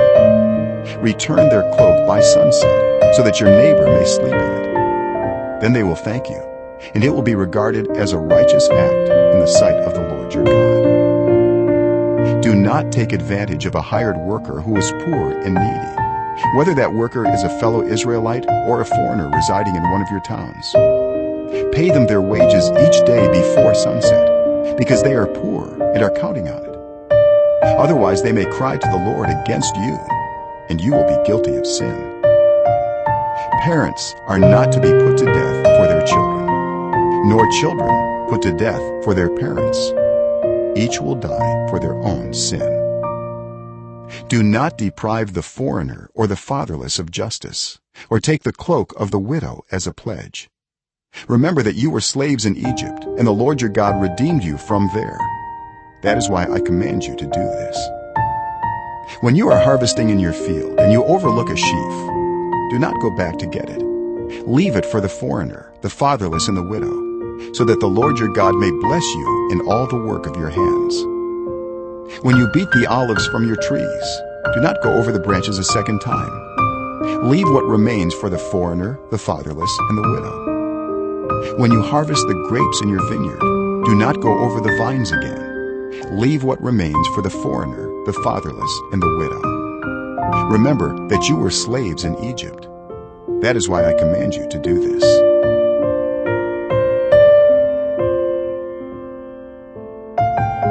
Chapter 25. When people have a dispute, they are to take it to court, and the judges will decide the case, acquitting the innocent and condemning the guilty. If the guilty person deserves to be beaten, the judge shall make them lie down and have them flogged in his presence with the number of lashes the crime deserves. But the judge must not impose more than 40 lashes. If the guilty party is flogged more than that, your fellow Israelite will be degraded in your eyes. Do not muzzle an ox while it is treading out the grain. If brothers are living together and one of them dies without a son, his widow must not marry outside the family. Her husband's brother shall take her and marry her, and fulfill the duty of a brother-in-law to her. The first son she bears shall carry on the name of the dead brother, so that his name will not be blotted out from Israel. However, if a man does not want to marry his brother's wife, she shall go to the elders at the town gate and say, "My husband's brother refuses to carry on his brother's name in Israel. He will not fulfill the duty of a brother-in-law to me." Then the elders of his town shall summon him and talk to him. If he persists in saying, "I do not want to marry her," his brother's widow shall go up to him in the presence of the elders, take off one of his sandals, spit in his face, and say, "This is what is done to the man who will not build up his brother's family line." That man's line shall be known in Israel as the family of the unsandaled. If two men are fighting, and the wife of one of them comes to rescue her husband from his assailant, and she reaches out and seizes him by his private parts, you shall cut off her hand. Show her no pity.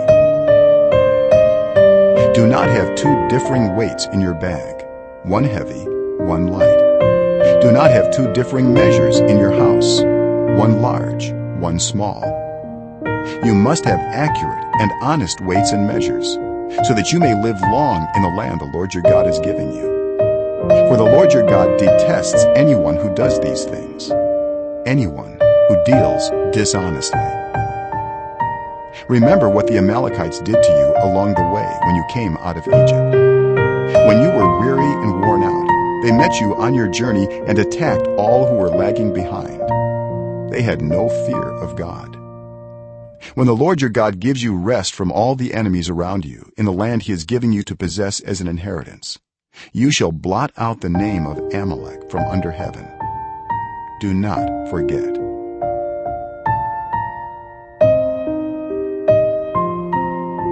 Chapter 26.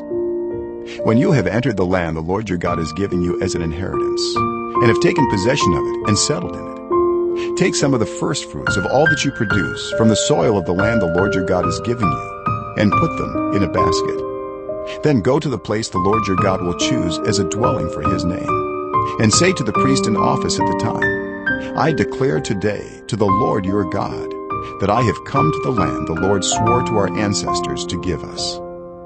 The priest shall take the basket from your hands and set it down in front of the altar of the Lord your God. Then you shall declare before the Lord your God, my father was a wandering Aramean, and he went down into Egypt with a few people, and lived there and became a great nation, powerful and numerous. But the Egyptians mistreated us and made us suffer, subjecting us to harsh labor. Then we cried out to the Lord, the God of our ancestors, and the Lord heard our voice and saw our misery, toil, and oppression. So the Lord brought us out of Egypt with a mighty hand and an outstretched arm, with great terror and with signs and wonders. He brought us to this place and gave us this land, a land flowing with milk and honey. And now I bring the first fruits of the soil that you, Lord, have given me. Place the basket before the Lord your God and bow down before him. Then you and the Levites and the foreigners residing among you shall rejoice in all the good things the Lord your God has given to you and your household. When you have finished setting aside a tenth of all your produce in the third year, the year of the tithe, you shall give it to the Levite, the foreigner, the fatherless, and the widow, so that they may eat in your towns and be satisfied. Then say to the Lord your God, I have removed from my house the sacred portion, and have given it to the Levite, the foreigner, the fatherless, and the widow, according to all you commanded. I have not turned aside from your commands, nor have I forgotten any of them. I have not eaten any of the sacred portion while I was in mourning, nor have I removed any of it while I was unclean, nor have I offered any of it to the dead. I have obeyed the Lord my God. I have done everything you commanded me. Look down from heaven, your holy dwelling place, and bless your people Israel, and the land you have given us as you promised on oath to our ancestors, a land flowing with milk and honey. The Lord your God commands you this day to follow these decrees and laws. Carefully observe them with all your heart and with all your soul. You have declared this day that the Lord is your God, and that you will walk in obedience to him, that you will keep his decrees, commands, and laws, that you will listen to him. And the Lord has declared this day that you are his people, his treasured possession as he promised, and that you are to keep all his commands. He has declared that he will set you in praise, fame, and honor high above all the nations he has made, and that you will be a people holy to the Lord your God, as he promised.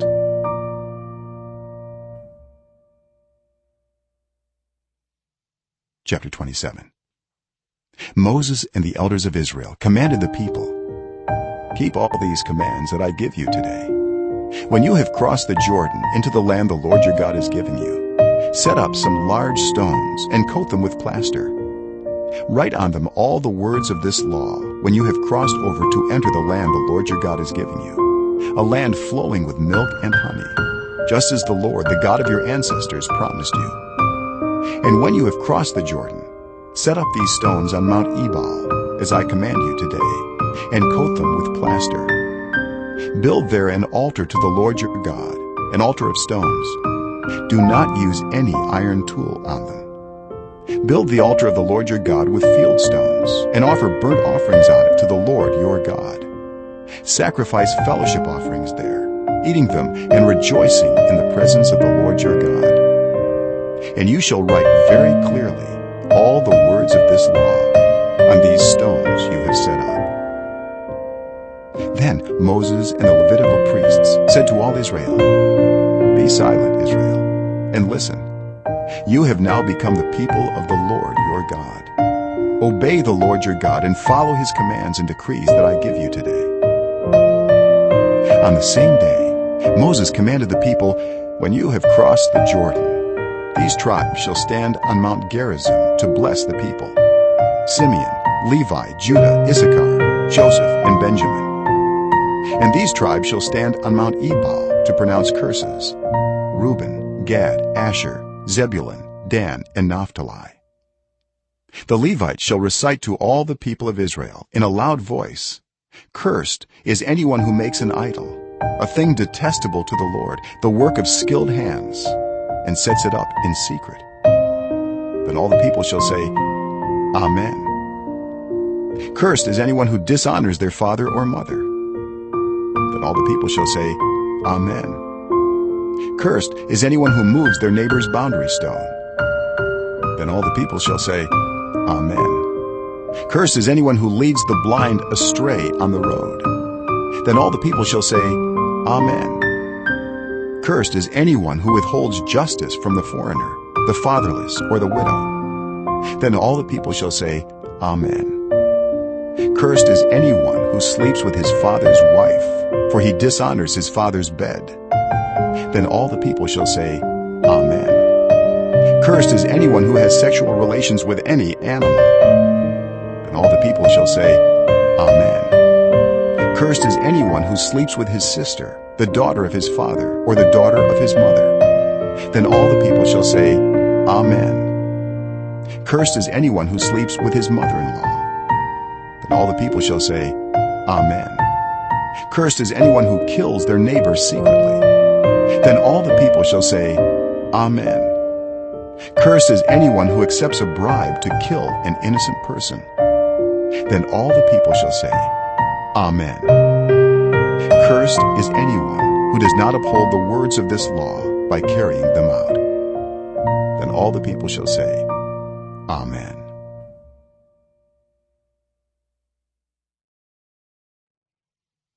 Chapter 28.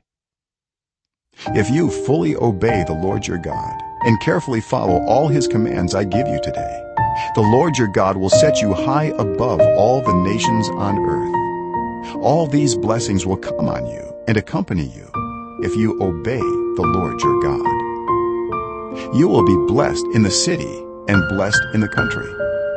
The fruit of your womb will be blessed, and the crops of your land and the young of your livestock, the calves of your herds and the lambs of your flocks. Your basket and your kneading trough will be blessed. You will be blessed when you come in and blessed when you go out. The Lord will grant that the enemies who rise up against you will be defeated before you. They will come at you from one direction, but flee from you in seven. The Lord will send a blessing on your barns and on everything you put your hand to. The Lord your God will bless you in the land he is giving you. The Lord will establish you as his holy people, as he promised you on oath, if you keep the commands of the Lord your God and walk in obedience to him. Then all the peoples on earth will see that you are called by the name of the Lord, and they will fear you. The Lord will grant you abundant prosperity in the fruit of your womb, the young of your livestock, and the crops of your ground, in the land he swore to your ancestors to give you. The Lord will open the heavens, the storehouse of his bounty, to send rain on your land in season, and to bless all the work of your hands. You will lend to many nations, but will borrow from none. The Lord will make you the head, not the tail. If you pay attention to the commands of the Lord your God that I give you this day, and carefully follow them, you will always be at the top, never at the bottom. Do not turn aside from any of the commands I give you today, to the right or to the left, following other gods and serving them. However, if you do not obey the Lord your God and do not carefully follow all his commands and decrees I am giving you today, all these curses will come on you and overtake you. You will be cursed in the city and cursed in the country. Your basket and your kneading trough will be cursed. The fruit of your womb will be cursed, and the crops of your land, and the calves of your herds, and the lambs of your flocks. You will be cursed when you come in and cursed when you go out. The Lord will send on you curses, confusion, and rebuke in everything you put your hand to, until you are destroyed and come to sudden ruin because of the evil you have done in forsaking him. The Lord will plague you with diseases until he has destroyed you from the land you are entering to possess. The Lord will strike you with wasting disease, with fever and inflammation, with scorching heat and drought, with blight and mildew, which will plague you until you perish. The sky over your head will be bronze, the ground beneath you iron. The Lord will turn the rain of your country into dust and powder. It will come down from the skies until you are destroyed. The Lord will cause you to be defeated before your enemies. You will come at them from one direction, but flee from them in 7, and you will become a thing of horror to all the kingdoms on earth. Your carcasses will be food for all the birds and the wild animals, and there will be no one to frighten them away. The Lord will afflict you with the boils of Egypt, and with tumors, festering sores, and the itch, from which you cannot be cured. The Lord will afflict you with madness, blindness, and confusion of mind. At midday you will grope about like a blind person in the dark. You will be unsuccessful in everything you do. Day after day you will be oppressed and robbed, with no one to rescue you. You will be pledged to be married to a woman, but another will take her and rape her. You will build a house, but you will not live in it. You will plant a vineyard, but you will not even begin to enjoy its fruit. Your ox will be slaughtered before your eyes, but you will eat none of it. Your donkey will be forcibly taken from you and will not be returned. Your sheep will be given to your enemies, and no one will rescue them. Your sons and daughters will be given to another nation, and you will wear out your eyes watching for them day after day, powerless to lift a hand. A people that you do not know will eat what your land and labor produce, and you will have nothing but cruel oppression all your days. The sights you see will drive you mad. The Lord will afflict your knees and legs with painful boils that cannot be cured, spreading from the soles of your feet to the top of your head. The Lord will drive you and the king you set over you to a nation unknown to you or your ancestors. There you will worship other gods, gods of wood and stone. You will become a thing of horror, a byword, and an object of ridicule among all the peoples where the Lord will drive you. You will sow much seed in the field, but you will harvest little, because locusts will devour it. You will plant vineyards and cultivate them, but you will not drink the wine or gather the grapes, because worms will eat them. You will have olive trees throughout your country, but you will not use the oil, because the olives will drop off. You will have sons and daughters, but you will not keep them, because they will go into captivity. Swarms of locusts will take over all your trees and the crops of your land. The foreigners who reside among you will rise above you higher and higher, but you will sink lower and lower. They will lend to you, but you will not lend to them. They will be the head, but you will be the tail. All these curses will come on you. They will pursue you and overtake you until you are destroyed, because you did not obey the Lord your God and observe the commands and decrees he gave you. They will be a sign and a wonder to you and your descendants forever, because you did not serve the Lord your God joyfully and gladly in the time of prosperity. Therefore, in hunger and thirst, in nakedness and dire poverty, you will serve the enemies the Lord sends against you. He will put an iron yoke on your neck until he has destroyed you. The Lord will bring a nation against you from far away, from the ends of the earth, like an eagle swooping down, a nation whose language you will not understand, a fierce-looking nation without respect for the old or pity for the young. They will devour the young of your livestock and the crops of your land until you are destroyed. They will leave you no grain, new wine, or olive oil, nor any calves of your herds or lambs of your flocks until you are ruined. They will lay siege to all the cities throughout your land until the high fortified walls in which you trust fall down. They will besiege all the cities throughout the land the Lord your God is giving you. Because of the suffering that your enemy will inflict on you during the siege, you will eat the fruit of the womb, the flesh of the sons and daughters the Lord your God has given you. Even the most gentle and sensitive man among you will have no compassion on his own brother, or the wife he loves, or his surviving children. And he will not give to one of them any of the flesh of his children that he is eating.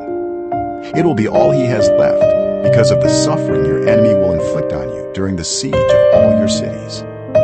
The most gentle and sensitive woman among you, so sensitive and gentle that she would not venture to touch the ground with the sole of her foot, will begrudge the husband she loves and her own son or daughter, the afterbirth from her womb, and the children she bears.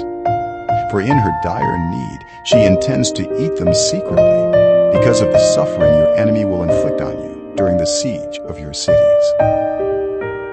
If you do not carefully follow all the words of this law, which are written in this book, and do not revere this glorious and awesome name, the Lord your God, the Lord will send fearful plagues on you and your descendants, harsh and prolonged disasters, and severe and lingering illnesses. He will bring on you all the diseases of Egypt that you dreaded, and they will cling to you. The Lord will also bring on you every kind of sickness and disaster not recorded in this book of the law, until you are destroyed. You who were as numerous as the stars in the sky will be left but few in number, because you did not obey the Lord your God. Just as it pleased the Lord to make you prosper and increase in number, so it will please him to ruin and destroy you. You will be uprooted from the land you are entering to possess. Then the Lord will scatter you among all nations, from one end of the earth to the other. There you will worship other gods, gods of wood and stone, which neither you nor your ancestors have known. Among those nations you will find no repose, no resting place for the sole of your foot.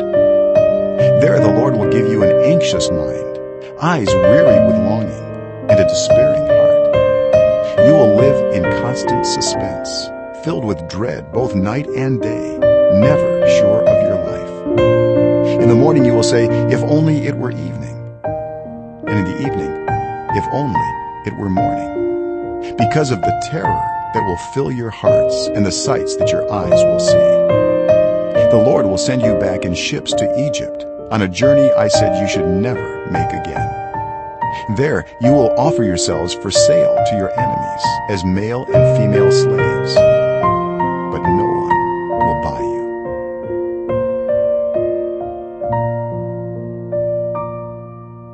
Chapter 29. These are the terms of the covenant the Lord commanded Moses to make with the Israelites in Moab, in addition to the covenant he had made with them at Horeb. Moses summoned all the Israelites and said to them, your eyes have seen all that the Lord did in Egypt to Pharaoh, to all his officials, and to all his land. With your own eyes you saw those great trials, those signs and great wonders. But to this day the Lord has not given you a mind that understands, or eyes that see, or ears that hear. Yet the Lord says, during the 40 years that I led you through the wilderness, your clothes did not wear out, nor did the sandals on your feet. You ate no bread and drank no wine or other fermented drink. I did this so that you might know that I am the Lord your God. When you reach this place, Sihon king of Heshbon and Og king of Bashan came out to fight against us, but we defeated them. We took their land and gave it as an inheritance to the Reubenites, the Gadites, and the half-tribe of Manasseh. Carefully follow the terms of this covenant, so that you may prosper in everything you do. All of you are standing today in the presence of the Lord your God.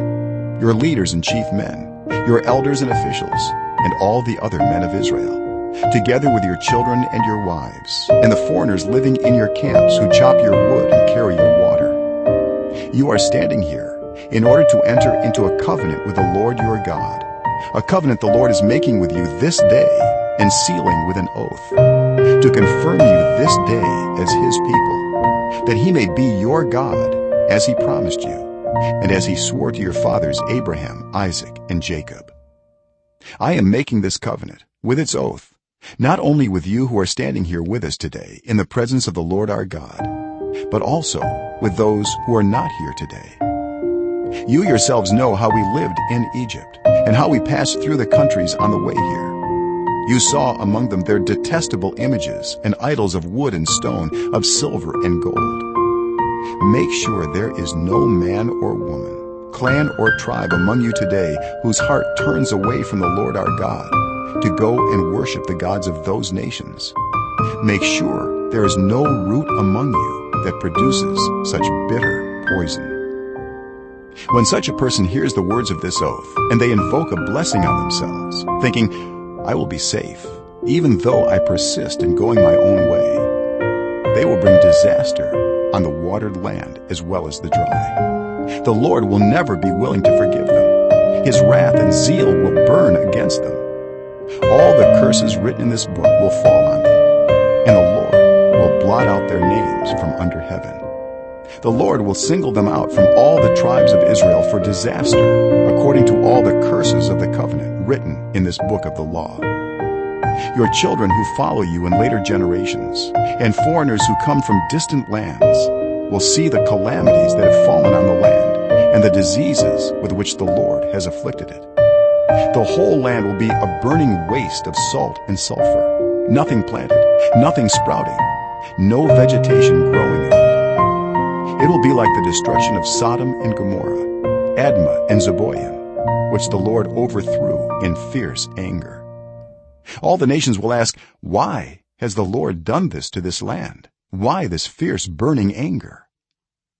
And the answer will be, it is because this people abandoned the covenant of the Lord, the God of their ancestors, the covenant he made with them when he brought them out of Egypt. They went off and worshipped other gods and bowed down to them, gods they did not know, gods he had not given them. Therefore the Lord's anger burned against this land, so that he brought on it all the curses written in this book. In furious anger and in great wrath the Lord uprooted them from their land and thrust them into another land, as it is now. The secret things belong to the Lord our God, but the things revealed belong to us and to our children forever, that we may follow all the words of this law.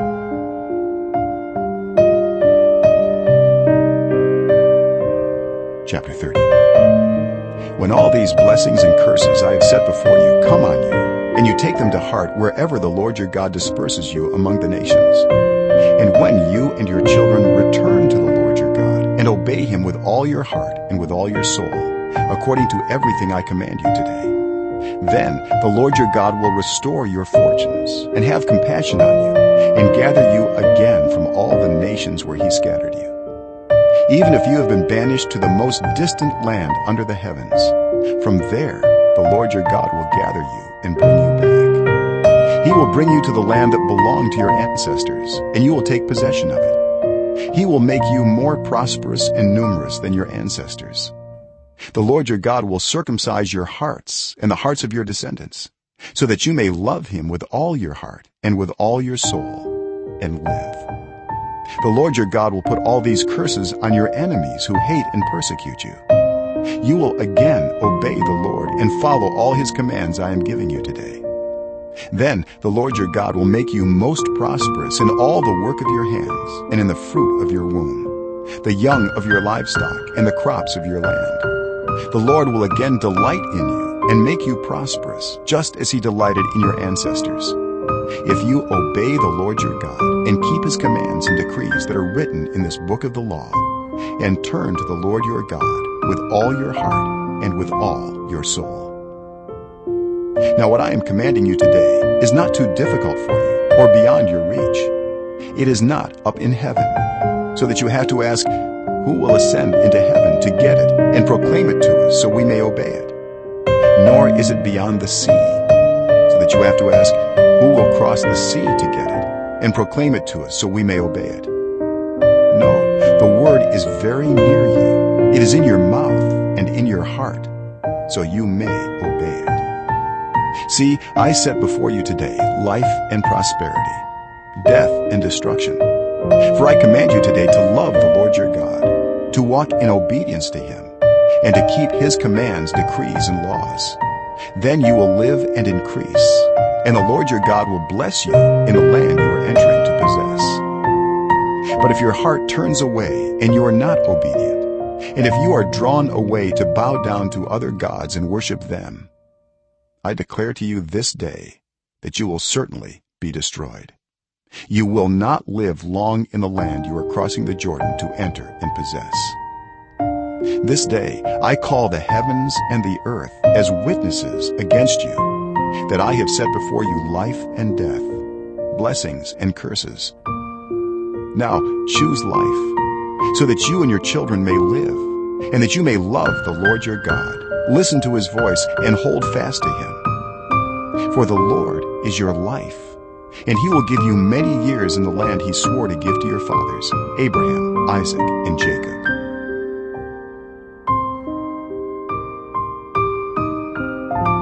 Chapter 31. Then Moses went out and spoke these words to all Israel. I am now 120 years old, and I am no longer able to lead you. The Lord has said to me, you shall not cross the Jordan. The Lord your God himself will cross over ahead of you. He will destroy these nations before you, and you will take possession of their land. Joshua also will cross over ahead of you, as the Lord said. And the Lord will do to them what he did to Sihon and Og, the kings of the Amorites, whom he destroyed along with their land. The Lord will deliver them to you, and you must do to them all that I have commanded you. Be strong and courageous. Do not be afraid or terrified because of them. For the Lord your God goes with you. He will never leave you nor forsake you. Then Moses summoned Joshua and said to him in the presence of all Israel, be strong and courageous, for you must go with this people into the land that the Lord swore to their ancestors to give them, and you must divide it among them as their inheritance. The Lord himself goes before you and will be with you. He will never leave you nor forsake you. Do not be afraid. Do not be discouraged. So Moses wrote down this law and gave it to the Levitical priests, who carry the ark of the covenant of the Lord, and to all the elders of Israel. Then Moses commanded them, at the end of every 7 years, in the year for canceling debts, during the festival of tabernacles, when all Israel comes to appear before the Lord your God at the place he will choose, you shall read this law before them in their hearing. Assemble the people, men, women, and children, and the foreigners residing in your towns, so they can listen and learn to fear the Lord your God and follow carefully all the words of this law. Their children who do not know this law must hear it and learn to fear the Lord your God as long as you live in the land you are crossing the Jordan to possess. The Lord said to Moses, now the day of your death is near. Call Joshua and present yourselves at the tent of meeting, where I will commission him. So Moses and Joshua came and presented themselves at the tent of meeting. Then the Lord appeared at the tent in a pillar of cloud, and the cloud stood over the entrance to the tent. And the Lord said to Moses, you are going to rest with your ancestors, and these people will soon prostitute themselves to the foreign gods of the land they are entering. They will forsake me and break the covenant I made with them. And in that day I will become angry with them and forsake them. I will hide my face from them, and they will be destroyed. Many disasters and calamities will come on them, and in that day they will ask, have not these disasters come on us because our God is not with us? And I will certainly hide my face in that day because of all their wickedness in turning to other gods. Now write down this song and teach it to the Israelites, and have them sing it, so that it may be a witness for me against them. When I have brought them into the land flowing with milk and honey, the land I promised on oath to their ancestors, and when they eat their fill and thrive, they will turn to other gods and worship them, rejecting me and breaking my covenant. And when many disasters and calamities come on them, this song will testify against them, because it will not be forgotten by their descendants. I know what they are disposed to do, even before I bring them into the land I promised them on oath. So Moses wrote down this song that day and taught it to the Israelites. The Lord gave this command to Joshua, son of Nun: Be strong and courageous, for you will bring the Israelites into the land I promised them on oath, and I myself will be with you. After Moses finished writing in a book the words of this law from beginning to end, he gave this command to the Levites who carried the Ark of the Covenant of the Lord: Take this book of the law and place it beside the Ark of the Covenant of the Lord your God. There it will remain as a witness against you. For I know how rebellious and stiff-necked you are. If you have been rebellious against the Lord while I am still alive and with you, how much more will you rebel after I die? Assemble before me all the elders of your tribes and all your officials, so that I can speak these words in their hearing and call the heavens and the earth to testify against them. For I know that after my death you are sure to become utterly corrupt and to turn from the way I have commanded you. In days to come, disaster will fall on you, because you will do evil in the sight of the Lord and arouse his anger by what your hands have made. And Moses recited the words of this song from beginning to end in the hearing of the whole assembly of Israel.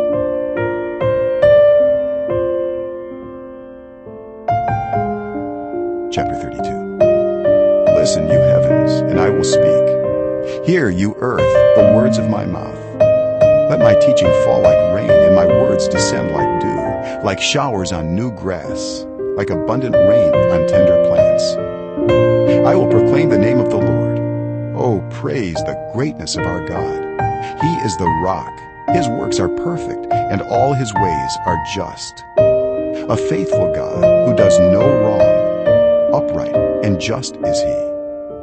They are corrupt and not his children. To their shame, they are a warped and crooked generation. Is this the way you repay the Lord, you foolish and unwise people? Is he not your Father, your Creator, who made you and formed you? Remember the days of old. Consider the generations long past. Ask your father, and he will tell you, your elders, and they will explain to you. When the Most High gave the nations their inheritance, when he divided all mankind, he set up boundaries for the peoples according to the number of the sons of Israel. For the Lord's portion is his people, Jacob his allotted inheritance. In a desert land he found him, in a barren and howling waste.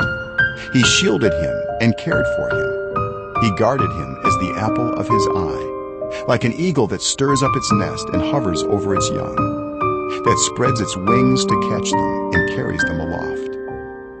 The Lord alone led him. No foreign god was with him. He made him ride on the heights of the land and fed him with the fruit of the fields.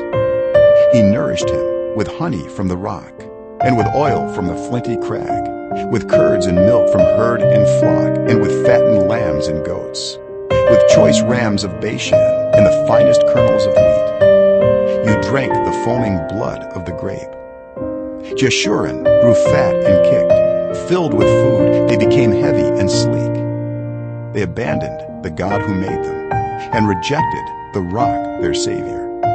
They made him jealous with their foreign gods and angered him with their detestable idols. They sacrificed to false gods, which are not God, gods they had not known, gods that recently appeared, gods your ancestors did not fear. You deserted the rock who fathered you. You forgot the God who gave you birth. The Lord saw this and rejected them, because he was angered by his sons and daughters.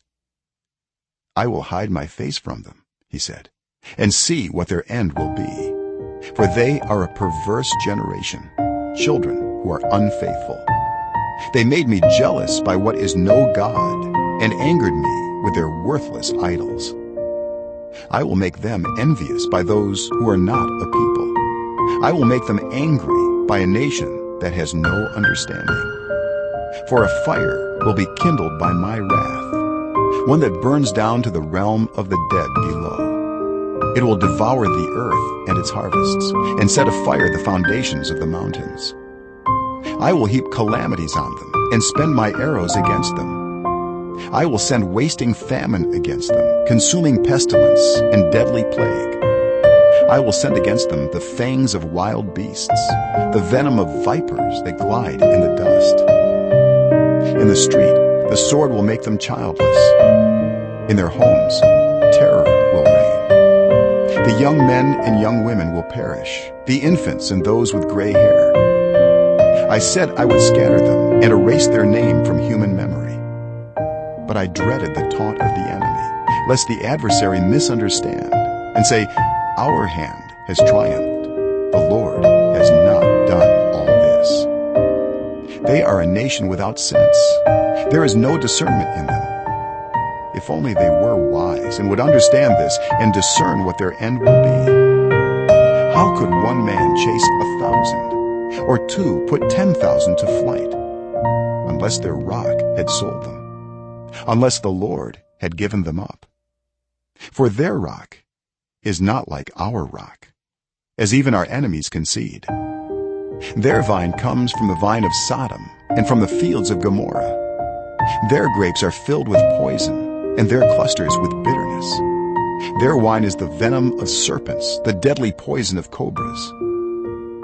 Have I not kept this in reserve and sealed it in my vaults? It is mine to avenge, I will repay. In due time their foot will slip, their day of disaster is near, and their doom rushes upon them. The Lord will vindicate his people and relent concerning his servants, when he sees their strength is gone and no one is left, slave or free. He will say, "Now where are their gods, the rock they took refuge in, the gods who ate the fat of their sacrifices and drank the wine of their drink offerings? Let them rise up to help you. Let them give you shelter. See now that I myself am he. There is no God besides me. I put to death and I bring to life. I have wounded and I will heal, and no one can deliver out of my hand. I lift my hand to heaven and solemnly swear, as surely as I live forever, when I sharpen my flashing sword and my hand grasps it in judgment, I will take vengeance on my adversaries and repay those who hate me. I will make my arrows drunk with blood, while my sword devours flesh, the blood of the slain and the captives, the heads of the enemy leaders. Rejoice, you nations, with his people, for he will avenge the blood of his servants. He will take vengeance on his enemies and make atonement for his land and people. Moses came with Joshua son of Nun and spoke all the words of this song in the hearing of the people. When Moses finished reciting all these words to all Israel, he said to them, "Take to heart all the words I have solemnly declared to you this day, so that you may command your children to obey carefully all the words of this law. They are not just idle words for you. They are your life. By them you will live long in the land you are crossing the Jordan to possess." On that same day, the Lord told Moses, "Go up into the Abarim range to Mount Nebo in Moab, across from Jericho, and view Canaan, the land I am giving the Israelites as their own possession. There on the mountain that you have climbed, you will die and be gathered to your people, just as your brother Aaron died on Mount Hor and was gathered to his people. This is because both of you broke faith with me in the presence of the Israelites at the waters of Meribah Kadesh in the desert of Zin, and because you did not uphold my holiness among the Israelites. Therefore, you will see the land only from a distance. You will not enter the land I am giving to the people of Israel."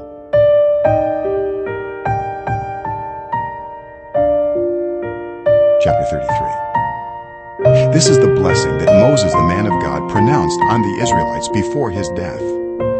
He said, "The Lord came from Sinai and dawned over them from Seir. He shone forth from Mount Paran.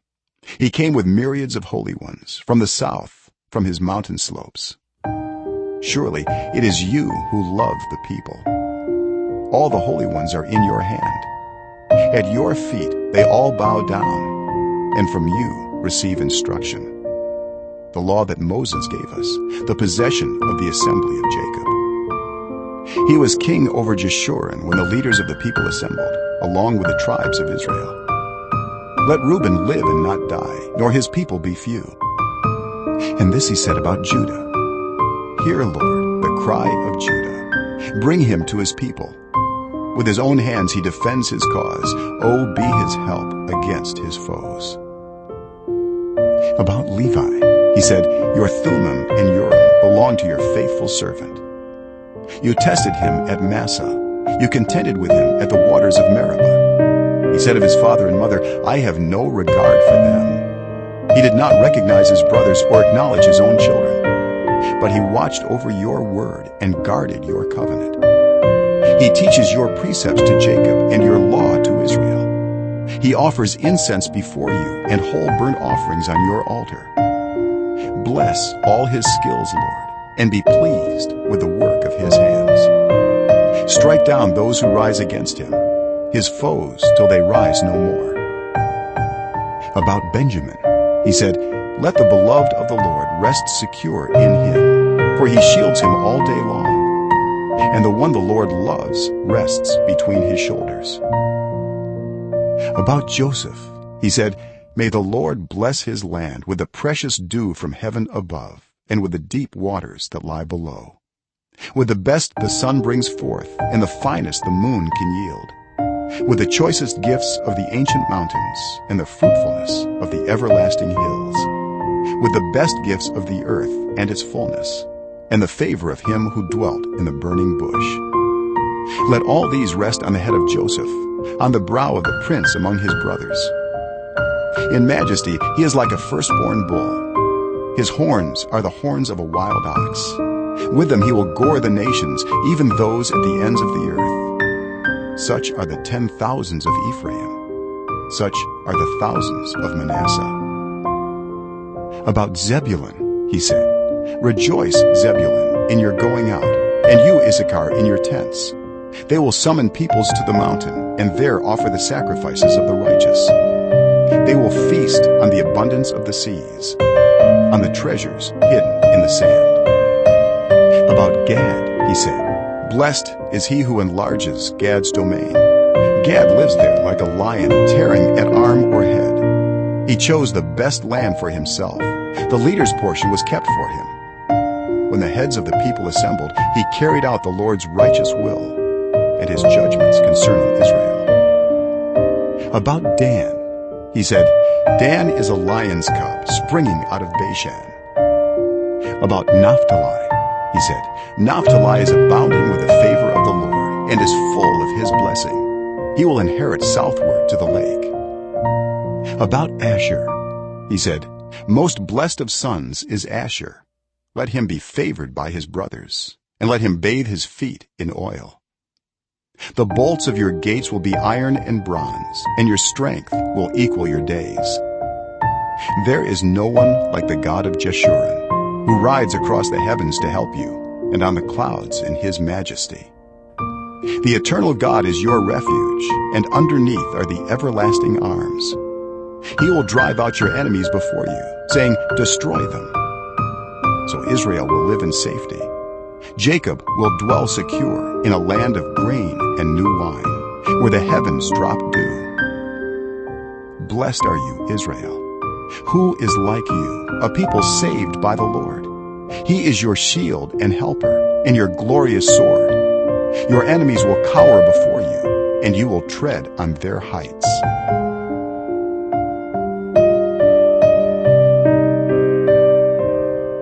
Chapter 34. Then Moses climbed Mount Nebo, from the plains of Moab to the top of Pisgah, across from Jericho.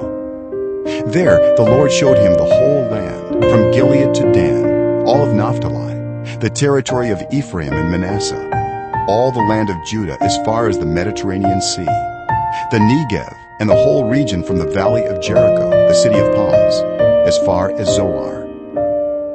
Then the Lord said to him, "This is the land I promised on oath to Abraham, Isaac, and Jacob, when I said, I will give it to your descendants.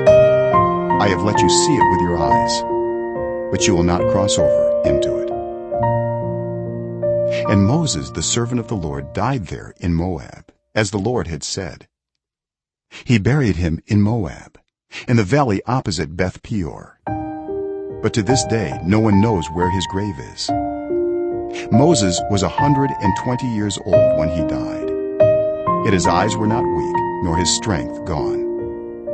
The Israelites grieved for Moses in the plains of Moab 30 days, until the time of weeping and mourning was over. Now Joshua, son of Nun, was filled with a spirit of wisdom, because Moses had laid his hands on him. So the Israelites listened to him and did what the Lord had commanded Moses. Since then, no prophet has risen in Israel like Moses, whom the Lord knew face to face, who did all those signs and wonders the Lord sent him to do in Egypt, to Pharaoh and to all his officials and to his whole land. For no one has ever shown the mighty power or performed the awesome deeds that Moses did in the sight of all Israel.